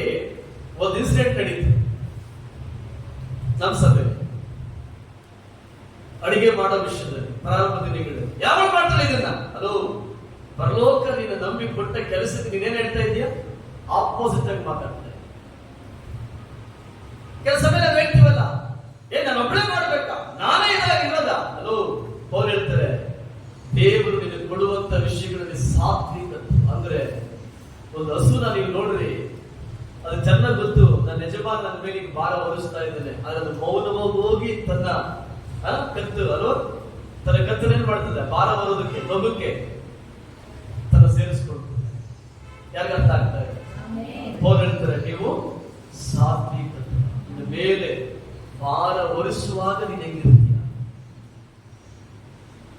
ಅದನ್ನ ಜವಾಬ್ದಾರಿ ಬರೋದು ಅಂತ ಕರೀತೀವಿ. ಹೇಗೆ ಕರಿತೀವಿ ಅದನ್ನ? ಜವಾಬ್ದಾರಿ. ನಿನ್ನ ಮೇಲೆ ಜವಾಬ್ದಾರಿಗಳು ಬಂದಾಗ ನೀನು ಹೆಂಗ್ ನಡ್ಕೊಳ್ತೀಯ, ಅದು ತುಂಬಾ ಮುಖ್ಯ. ಅಲ್ಲೇ ಲೋಯ. ಸರಿ, ಅದಾದ್ಮೇಲೆ ಅವ್ರು ಹೇಳ್ತಾರೆ, ನೆಕ್ಸ್ಟ್ ಏನ್ ಹೇಳ್ತಾರೆ, ಮುಂದುವರೆದ ಹೇಳ್ತಾ ಇದ್ದಾರೆ, ಆಮೇಲೆ ದೀರ್ಘ ಶಾಂತಿಯಿಂದ. ಹೆಂಗಿರ್ಬೇಕು? ದೀರ್ಘ ಶಾಂತಿಯಿಂದ ಅಂದ್ರೆ ಸಹಿಸಿಕೊಳ್ಳೋದ್ರಲ್ಲಿ ಒಂದು ಮನಪಕ್ವತೆ ಉಳ್ಳವರಾಗಿ. ಅಲ್ಲೇ ಲೋಯ. ಸರಿ, ಮುಂದುವರೆದ ವಾಕ್ಯ ಹೇಳುತ್ತದೆ, ಒಬ್ಬರೊಬ್ಬರು ಸಹಿಸಿಕೊಳ್ಳಿ ಪ್ರೀತಿಯಿಂದ. ನೋಡಿ, ತಿರುಗಿ ಪ್ರೀತಿ ಬಂತು. ಪ್ರೀತಿ ಇದ್ರೆ ನಾವು ಭಾರ ಬರಕ್ಕಾಗೋದು, ಪ್ರೀತಿ ಇದ್ರೆ ದೀರ್ಘ ಶಾಂತಿಯಾಗಿರಕ್ಕಾಗೋದು, ಪ್ರೀತಿ ಇದ್ರೆ ನಾವು ವಿನಯ ಉಳ್ಳವರಾಗಿರಕ್ಕಾಗೋದು. ಈ ಪ್ರೀತಿ ಹೋಯ್ತು ಅಂದ್ರೆ ಈ ಮೂರು ಕೆಟ್ಟು. ನಾವ್ಯಾಕೆ ತಿರುಗಿ ಬೀಳ್ತೀವಿ ಗೊತ್ತಾ? ನಮ್ಗೆ ಪ್ರೀತಿ ಕಡಿಮೆ ಆಗಿದೆ. ಯಾರಿಗೆ ಬೆಳಿಗ್ಗೆ ಅರ್ಥ ಆಗ್ತದೆ? ಸರಿ, ಓಕೆ. ನೀವು ದೇವರ ವಾಕ್ಯ ಅರ್ಥ ಆಗ್ತದೆ ನಾನು ಬಯಸ್ತೀನಿ. ಆಮೇಲೆ ಎಲ್ಲ ಇಲ್ಲೇ ಇದ್ದೀವ? ಆಸಕ್ತಿಯಾಗಿ ಒಂದು ಆಮೇಲೆ ಹೇಳಿ ನಿದ್ದೆ ಮಾಡ್ಬೇಕು. ಅಲ್ಲೇ ಲೋಯ. ಸರಿ, ಓಕೆ. ಕರ್ತನು ನಿಮ್ಮನ್ನು ಆಶೀರ್ವದಿಸಲಿ. ದೇವರ ವಾಕ್ಯ ಹೇಳ್ತದೆ, ಸಮಾಧಾನದಿಂದ ಸಮಾಧಾನವೆಂಬ ಬಂಧನದ ಕಟ್ಟಲ್ಪಟ್ಟವರಾಗಿದ್ದು ಪವಿತ್ರಾತ್ಮದಿಂದ ಉಂಟಾಗುವ ಐಕ್ಯತೆಯನ್ನು ಕಾಪಾಡಿಕೊಳ್ಳುವುದಕ್ಕೆ ಆಸಕ್ತರಾಗಿ. ನೋಡ್ರಿ, ಪರಿಶುದ್ಧಾತ್ಮನ ಏನ್ ಬಯಸ್ತಾರೆ? ಐಕ್ಯತೆ. ಎಲ್ಲ ಹೇಳಿ, ಪವಿತ್ರಾತ್ಮನು ಐಕ್ಯತೆಯನ್ನ ಬಯಸ್ತಾರೆ. ಪರಿಶುದ್ಧಾತ್ಮನು ಐಕ್ಯತೆಯನ್ನ ತುಂಬಾ ತುಂಬಾ ಬಯಸ್ತಾರೆ. ಪವಿತ್ರಾತ್ಮ ಒಂಟಿಯಾಗಿರಲ್ಲ, ಪರಿಶುದ್ಧಾತ್ಮ ಹೇಗಿರಲ್ಲ, ಒಂಟಿಯಾಗಿರಲ್ಲ. ಆಮೇಲೆ ಅಭಿಷೇಕ ನಮ್ಮ ಮೇಲೆ ಬಂದ್ರೆ, ಪವಿತ್ರಾತ್ಮನ ಅಭಿಷೇಕ ನಮ್ಮ ಮೇಲೆ ಬಂದ್ರೆ, ಪರಿಶುದ್ಧಾತ್ಮ ಒಬ್ಬಟ್ಟಿಗರಾಗಿರಲ್ಲ. ಅದೇ ಅಭಿಷೇಕ ಹೊಂದಿರೋ ಸಂಕಟ ಅದು ಪಳಗುತ್ತದೆ. ಹೇಳ್ಬೇಕು, ಅದು ಒಟ್ಟಿಯಾಗಿರಲ್ಲ, ಪಳಗುತ್ತದೆ. ಅಭಿಷೇಕ ನಮ್ಮ ಮೇಲೆ ಬಂದ್ರೆ, ಅಭಿಷೇಕ ಉಳ್ಳವನ ಸಂಕಟ ಪಳಗುತ್ತದೆ. ಆಮೇಲೆ ಸರಿ, ಪವಿತ್ರಾತ್ಮನ ಐಕ್ಯತೆಯನ್ನು ಕಾಪಾಡಿಕೊಳ್ಳುವಲ್ಲಿ ಆಸಕ್ತಿಯಾಗಿದೆ. ನೀವೆಲ್ಲರೂ ಒಂದೇ ದೇಹಕ್ಕೆ ಸೇರಿದವರು, ಒಬ್ಬನೇ ಆತ್ಮನನ್ನು ಹೊಂದಿದವರು, ಒಂದೇ ಪದವಿಯನ್ನು ನಿರೀಕ್ಷಿಸುವುದಕ್ಕೆ ಕರೆಯಲ್ಪಟ್ಟವರು. ನಿಮ್ಮೆಲ್ಲರಿಗೂ ಕರ್ತನು ಒಬ್ಬನೇ, ಭರವಸೆ ಒಂದೇ, ಸ್ಥಾನ ದೀಕ್ಷೆ ಒಂದೇ, ಎಲ್ಲರಿಗೂ ತಂದೆಯಾಗಿರುವ ದೇವರು ಒಬ್ಬನೇ. ಆತನು ಎಲ್ಲರ ಮೇಲಿರುವವನು, ಎಲ್ಲರ ಮುಖಾಂತರ ಕಾರ್ಯ ನಡೆಸುವವನು, ಎಲ್ಲರಲ್ಲಿಯೂ ವಾಸಿಸುವವನು ಆಗಿದ್ದಾನೆ. ಆದರೆ ಕ್ರಿಸ್ತ ನಿಮ್ಮಲ್ಲಿ ಒಬ್ಬೊಬ್ಬನಿಗೆ ಅನುಗ್ರಹಿಸಿದ ಪ್ರಕಾರವೇ ಅವನವನಿಗೆ ಕೃಪಾವರವು ದೊರಕಿದೆ. ಆದುದರಿಂದ ಆತನು ಉನ್ನತ ಸ್ಥಾನಕ್ಕೆ ಏರಿದಾಗ ತನ್ನ ಜಯಿಸಿದ ಬಹುಜನರನ್ನು ಸೆರೆಯ ಹಿಡಿಕೊಂಡು ಹೋಗಿ ಮನುಷ್ಯರಿಗೆ ದಾನಗಳನ್ನು ಮಾಡಿದನು ಎಂಬುದಾಗಿ ಪ್ರವಾದಿಯು ಹೇಳುತ್ತಾನೆ. ಸರಿ, ಓಕೆ. ಬೈಬಲ್ ಹೇಳ್ತದೆ, ನಾವೆಲ್ಲರೂ ಒಂದೇ ಆತ್ಮದಲ್ಲಿ ಸ್ಥಾನ ಹೊಂದಿದವರು, ನಾವೆಲ್ಲರಿಗೂ ಒಬ್ಬನೇ ಕರ್ತ, ನಾವೆಲ್ಲರೂ ಒಂದೇ. ಗಮನಿಸಬೇಕು, ವಾಕ್ಯ ಹೇಳ್ತದೆ ಐಕ್ಯತೆ ಹೊಂದಿದವರು. ಆಮೇಲೆ ಐಕ್ಯತೆ ಬಹಳ ಮುಖ್ಯವಾಗಿ ಏನ್ ಮಾಡ್ಬೇಕು, ನಾವು ಕಾಪಾಡಿಕೊಳ್ಳಬೇಕು. ನಂತರ ದೇವರ ವಾಕ್ಯ ಹೇಳ್ತದೆ, ಈ ಐಕ್ಯತೆಯನ್ನ ಹಾಳು ಮಾಡುವಂತ ಇನ್ನೊಂದು ಗುಣ ಇದೆ. ಆಮೇಲೆ ಐಕ್ಯತೆಯನ್ನು ಕೆಡಿಸುವಂತ ಇನ್ನೊಂದೇ ಒಂದು ಗುಣ ಇದೆ. ಅದು ಯಾವುದು ಅಂತ ನೀವು ನೋಡಿದ್ರೆ 2 ತಿಮೋತಿ 3ನೇ ಅಧ್ಯಾಯ 2ನೇ ವಚನ. 2 ತಿಮೋತಿ, ವೇಗವಾಗಿ ಓದ್ಬಿಡೋಣ. 2 ತಿಮೋತಿ 3, ಸ್ತೋತ್ರ. ಸ್ವಾರ್ಥ ಚಿಂತಕರು ಯಾವುದು? ಆಮೇಲೆ ಸ್ವಾರ್ಥ ಚಿಂತಕರು, ಹಣದಾಸೆಯುಳ್ಳವರು, ಬಡಾಯಿ ಕೊಚ್ಚುವವರು, ಅಹಂಕಾರಿಗಳು. ಸಾಕು ಸಿಸ್ಟರ್. ದೇವರ ವಾಕ್ಯ ಹೇಳ್ತದೆ, ಆದರೆ ಕಡೇ ದಿವಸಗಳಲ್ಲಿ ಕಠಿಣ ಕಾಲಗಳು ಬರುತ್ತವೆಂಬುದನ್ನು ತಿಳುಕೊಳ್ಳಿರಿ. ಮನುಷ್ಯರು ಚಿಂತಕರು, ಹಣದಾಸೆಯವರು, ಬಡಾಯಿ ಕಚ್ಚುವವರು. ಮುಖ್ಯವಾಗಿ ಕೊನೆ ದಿನಗಳಲ್ಲಿ ಪೌಲ ಹೇಳ್ತಾರೆ, ಏನ್ ಬರಕ್ ಹೋಗ್ತದೆ ಗೊತ್ತಾ? ಸ್ವಾರ್ಥ ಚಿಂತಕರು, ಅಂದ್ರೆ ಸೆಲ್ಫಿಸ್ಟ್. ಯಾರು? ಸೆಲ್ಫಿಸ್ಟ್. ನಾನ್ ಚೆನ್ನಾಗಿದ್ರೆ ಸಾಕು,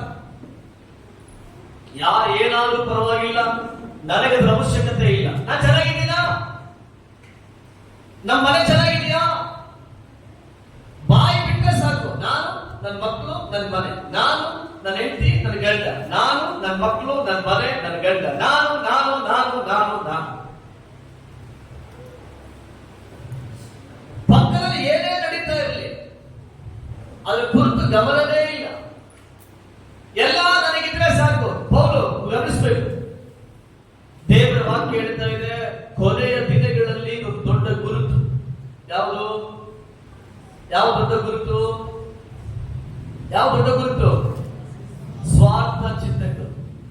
ಇವತ್ತು ಸಭೆಗೆ ಬರುವಂತ 99% ಜನರು ದೇವರ ಬಳಿಲಿ, ಜನ ಗಮನಿಸಿ, ತನ್ನ ಪಕ್ಕದಲ್ಲಿರುವಂತ ಸಹೋದರನ ಕುರಿತು ಚಿಂತಿಸೋದಕ್ಕಿಂತ ದೇವರು ನನಗೇನಾದ್ರೂ ಮಾಡ್ತಾರ, ನನಗೇನಾದ್ರೂ ಮಾಡ್ತಾರ, ನನಗೇನಾದ್ರೂ ಮಾಡ್ತಾರ.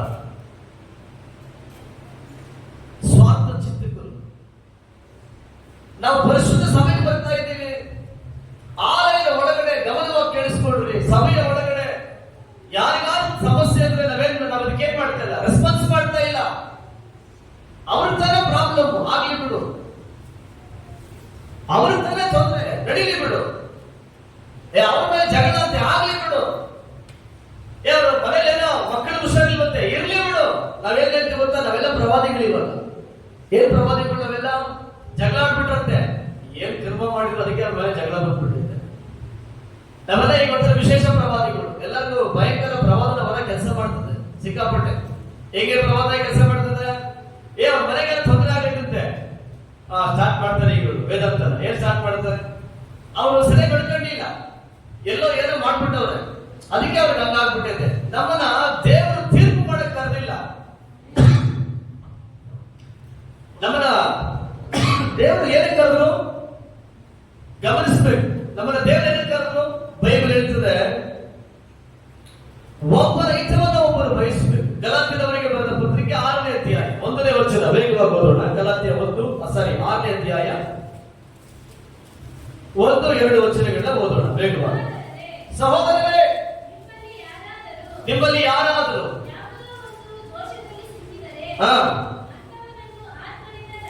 ಅಂಥವನು ಆತ್ಮನಿಂದ ನಡೆಸಿಕೊಳ್ಳುವ ನೀನು ಶಾಂತ ಭಾವದಿಂದ ತಿದ್ದಿ ಸರಿ ಮಾಡಿ ಒಳಗಾಗದಂತೆ ನಿನ್ನ ವಿಷಯದಲ್ಲಿ ಎಚ್ಚರಿಕೆಯಾಗಿರು.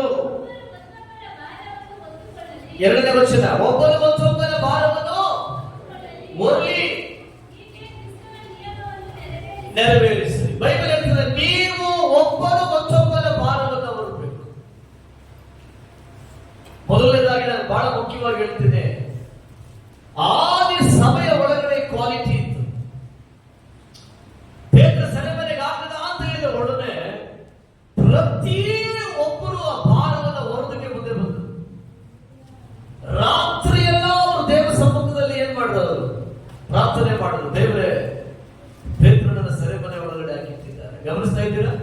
ಭಾರ ಹೊರೋದು ಅಂದ್ರೆ ಸಭೆಯ ಒಳಗಡೆ ಒಂದು ವಿಶ್ವಾಸಿಗೆ ತೊಂದರೆ ಆದರೆ ಸಭೆ ಒಂದುಗೂಡಿ ಬರಬೇಕು. ಕರ್ತನೇ, ನನ್ನ ನಡುವೆ ಇರುವಂತ ಈ ಮನೆ ಕಟ್ಟಲ್ಪಡಬೇಕು, ಈ ಮನೆ ಆಶೀರ್ವಾದ ಮಾಡಬೇಕು, ಹೊಂದಬೇಕು. ಬರೀ ಒಂದು ಪ್ರಾರ್ಥನೆ ಮಾಡೋಣ ಅಂದ್ರೆ ನನಗೆ ಆ ಕೆಲಸ ಐತೆ, ನನಗೆ ಅಲ್ಲಿ ಮುಖ್ಯವಾಗಿರುವಂತ ಮೀಟಿಂಗ್ ಐತೆ, ನಾನು ಅಲ್ಲಿಗೆ ಹೋಗ್ಬೇಕು, ನಾನು ಇಲ್ಲಿಗೆ ಹೋಗ್ಬೇಕು, ನನಗೆ ಅದೈತೆ ಇದೈತೆ. ಸಭೆಯ ಒಳಗಡೆ ನಾನು ಕೇಳ್ತೀನಿ, ಸಭೆಯ ಒಳಗಡೆ ಎಷ್ಟು ವಿಶ್ವಾಸಿಗಳು ಪ್ರತಿದಿನ ಸಭೆಗೆ ಬರ್ತಾ ಇರುವಂತ ಒಂದೊಂದು ವಿಶ್ವಾಸಿಗಳಿಗೋಸ್ಕರವಾಗಿ ದೇವರ ಮುಂದೆ ನಿಲ್ತಾ ಇದ್ರಿ?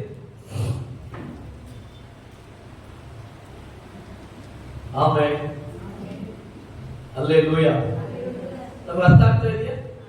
ಬೆಳಗ್ಗೆ ಎದ್ದ ಒಡನೆ ನಾನು ನನ್ನ ಮನೆಯವರು ನನಗಿರುವ ಎಲ್ಲ ನಿನ್ನನ್ನೇ ಸೇವಿಸುವೆವು. ನಾನು ಆಡಿದ ಅರ್ಥ, ದೇವರ ಬೆಳಿಗ್ಗೆ ಎದ್ದೊಡನೆ ಏಸಪ್ಪ ನನ್ನ ಮನೆ ಆಶೀರ್ವಾದ ಮಾಡಿ, ಪಕ್ಕದ ಮನೆ ಹಾಳಾಗೋದ್ರು ಪರವಾಗಿಲ್ಲ. ಏಸಪ್ಪ ನನ್ನ ಮಕ್ಕಳನ್ನ ಆಶೀರ್ವದಿಸು, ಪಕ್ಕದ ಮನೆ ಮಕ್ಕಳು ಕೆಟ್ಟು ಹೋದ್ರು ಪರವಾಗಿಲ್ಲ. ಏಸಪ್ಪ ನನ್ನ ಹೆಂಡತಿನ ಆಶೀರ್ವದಿಸು, ಪಕ್ಕದ ಮನೆ ಹೆಂಡತಿ ಓಡೋದ್ರು ಪರವಾಗಿಲ್ಲ.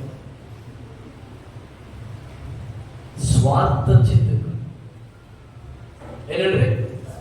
ಸ್ವಾರ್ಥ ಚಿಂತನೆ, ಸ್ವಾರ್ಥ ಸ್ವಾರ್ಥ ಇದು ಕೊನೆಯ ಕಾಲದ ಗುರುತು. ಸೆಲ್ಫಿಸ್ಟ್, ಯಾವಾಗ ನಾನು ಮಾತ್ರ ಚೆನ್ನಾಗಿರ್ಬೇಕು ಅನ್ನುವಂತ ಮನಸ್ಸು ನಮಗೆ ಬರುತ್ತದೋ, ನೀವು ನೆನಪಿಟ್ಟುಕೊಳ್ಳ್ರಿ, ಯಾವ ಸಭೆಗೆ ನನ್ನ ಸಭೆ ಮಾತ್ರ ಚೆನ್ನಾಗಿರ್ಬೇಕು ಅಂತ ಮನಸ್ಸು ಬರುತ್ತದೋ ನೆನಪಿಟ್ಟುಕೊಳ್ಳ್ರಿ, ಇದುವೇ ಕೊನೆಯ ದಿನದ ಗುರುತು. ಒಂದು ಸಭೆ ಇನ್ನೊಂದು ಸಭೆಯ ಏಳಿಗೆನ ಬಯಸಲ್ಲ ಅಂದ್ರೆ ಅದುವೇ ಕೊನೆಯ ದಿನಗಳ ಗುರುತು. ಒಂದು ಸೇವಕ ಇನ್ನೊಂದು ಸೇವಕನ ಗುರುತು ಅಂದ್ರೆ ಏಳಿಗೆನ ಬಯಸಲ್ಲ ಅಂದ್ರೆ ಅದು ಕೊನೆಯ ದಿನಗಳ ಗುರುತು. ಒಂದು ವಿಶ್ವಾಸಿ ಇನ್ನೊಂದು ವಿಶ್ವಾಸಿಯ ಏಳಿಗೆನ ಬಯಸಲ್ಲ ಅಂದ್ರೆ ಅದು ಕೊನೆಯ ದಿನಗಳ ಗುರುತು. ಇದ್ಯಾವುದು? ಸ್ವಾರ್ಥ. ಯಾವ್ದು? ಸ್ವಾರ್ಥ. ಪರಲೋಕ ಹೇಳ್ತಾ ಇದೆ, ಇದು ಕೊನೆಯ ಕಾಲದ ಒಂದು ಗುರುತು. ಸೆಲ್ಫಿಸ್ಟ್, ಸೆಲ್ಫಿಸ್ಟ್. ಈ ಸ್ವಾರ್ಥದ ಮನಸ್ಸೆಲ್ಲಿ ಬರುತ್ತದೋ ಅಲ್ಲಿ ದ್ವೇಷ, ಜಗಳ, ಅಸೂಯೆ ಎಲ್ಲ ಉಂಟಾಗ್ತದೆ. ಇದು ಬಿಳಾಮನ ಗುಣ. ಯಾವ ಗುಣ ಇದು? ಬಿಳಾಮನ ಗುಣ. ಯಾರ ಗುಣ ಇದು? ಬಿಳಾಮನ ಗುಣ. ಅಲ್ಲಿ ಲೋಯ ಗಮನಿಸ್ರಿ. ಟೈಮ್ ಇಲ್ಲದೆ ಇರೋದ್ರಿಂದ ನಾನು ನಿಮಗೆ ಸ್ತೋತ್ರ ಮುಂದುವರಿಯಕ್ಕೆ ಆಗ್ತಾ ಇಲ್ಲ. Time is over. ಅದರಿಂದ ಗಮನಿಸಬೇಕು, ಇದು ಬಿಳಾಮನ ಕ್ವಾಲಿಟಿ. ಬಲಾತ್ಕನು ಬಿಳಾಮನಿಗೆ ಹೇಳಿದ್ರು, ಇಸ್ರಾಯೇಲ್ ಜನಗಳನ್ನ ಶ್ರಮಿಸಬೇಕು ಬಾ. ಯಾರನ್ನ? ದೇವ ಜನಗಳನ್ನ.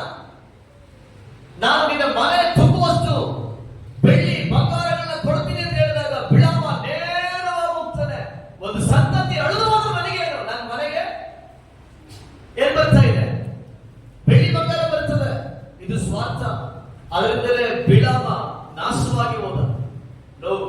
ಗಮನವಾಗಿ ಕೇಳಿಸಿಕೊಡ್ರಿ. ಸಭೆಯ ಮಕ್ಕಳು ನಿನ್ನ ಪಕ್ಕದಲ್ಲಿರುವಂತ ಒಂದು ವಿಶ್ವಾಸಿ ಒಂದು ತೊಂದರೆ ಅಂತ ಗೊತ್ತಾದ್ರೆ ಕೂಡಲೇ ದೇವ ಸಮ್ಮುಖದಲ್ಲಿ ಮೊಣಕಾಲುವುದನ್ನು ಕಲಿ. ಕಡ್ಡಾಯವಾಗಿ ಮೊಣಕಾಲುಬೇಕು.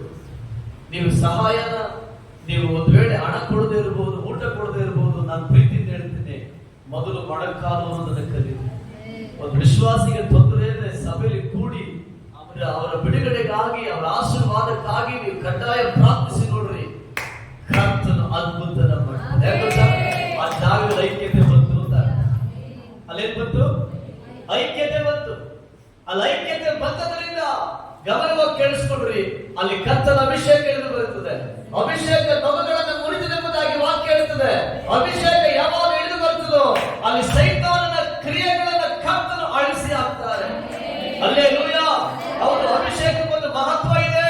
ಅದು ದುರಾತ್ಮನ ಆಳ್ವಿಕೆಯನ್ನು ಅಳಿಸುತ್ತದೆ, ಅಂಧಕಾರ ಬಲಗಳನ್ನು ಅಳಿಸುತ್ತದೆ, ಸೈತಾನನ ನೊಗಗಳನ್ನು ಮುರಿದಾಗ್ತದೆ, ಶತ್ರು ಏರಿರುವಂತ ಎಲ್ಲ ನೊಗಗಳನ್ನು ಮುರಿದಾಗ್ತದೆ.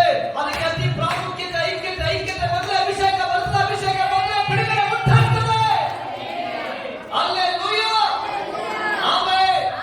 ಅತಿ ಪ್ರಾಮುಖ್ಯತೆ ಏನು ಬರಬೇಕು? ಐಕ್ಯತೆ ಬರಬೇಕು. ಐಕ್ಯತೆ ಬಂದ್ರೆ ಅಭಿಷೇಕ ಬರ್ತದೆ. ಅಭಿಷೇಕದ ನಂತರ ಏನಾಗ್ತದೆ? ಜಯ ಉಂಟಾದ ಮೇಲೆ ಒಂದು ಮಹಿಮೆಯ ಆಶೀರ್ವಾದ ಬರ್ತದೆ. ಆಮೆನ್. ಆ ಆಶೀರ್ವಾದ ನಮ್ಮ ಒಳಗಡೆ ಒಂದು ಪರಿಪೂರ್ಣವಾದ ಜೀವನ ಕೊಂಡು ಬರ್ತದೆ. ಅದಕ್ಕೆ ಪರಲೋಕ ಹೇಳ್ತದೆ, ಆಹಾ ಸಹೋದರರು ಒಂದಾಗಿರುವುದೆಷ್ಟೋ ಎಲ್ಲ ಹಾಗೆ ನೋಡುವ ಸ್ತೋತ್ರ, ಎಲ್ಲ ಹಾಗೆ ನೋಡುವ ಸ್ತೋತ್ರ. ಹಲ್ಲೆಲೂಯಾ. ಆಮೆನ್. ಎಲ್ಲರ ಹಾಗೆ ನೋಡುವ ಕರ್ತನ ವಾಕ್ಯ ಹೇಳ್ತದೆ. ಸ್ತೋತ್ರ. ಕೀರ್ತನೆ ವೇಗವಾಗಿ ಹಾಗೆ ಈಗ ಸತ್ಯವನ್ನು ತಗೊಳ್ರಿ. ಕೀರ್ತನೆ ಸ್ತೋತ್ರ. ಕೀರ್ತನೆ 133:1 ವೇಗವಾಗಿ ಓದೋಣ.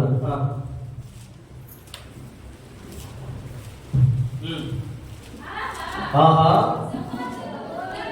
ಸಹೋದರರು ಒಂದಾಗಿರುವುದು ಎಷ್ಟೋ ಒಳ್ಳೆಯದು. ಆಮೇಲೆ ಒಂದಾಗಿರುವುದು ಎಷ್ಟೋ ಒಳ್ಳೆಯದು. ಯಾರಿಗೂ ವಾಕ್ಯ ಅರ್ಥ ಆಗ್ತಾ ಇದೆ? ಯಾರಿಗೂ ವಾಕ್ಯ ಅರ್ಥ ಆಗ್ತಾ ಇದೆ? ಬೈಬಲ್ ಹೇಳ್ತಾ ಇದೆ ಒಂದಾಗಿರೋದು ಒಳ್ಳೆಯದು. ಆಮೇಲೆ ಈಗ ಐಕ್ಯತೆ ಇಲ್ಲ ಅಂದ್ರೆ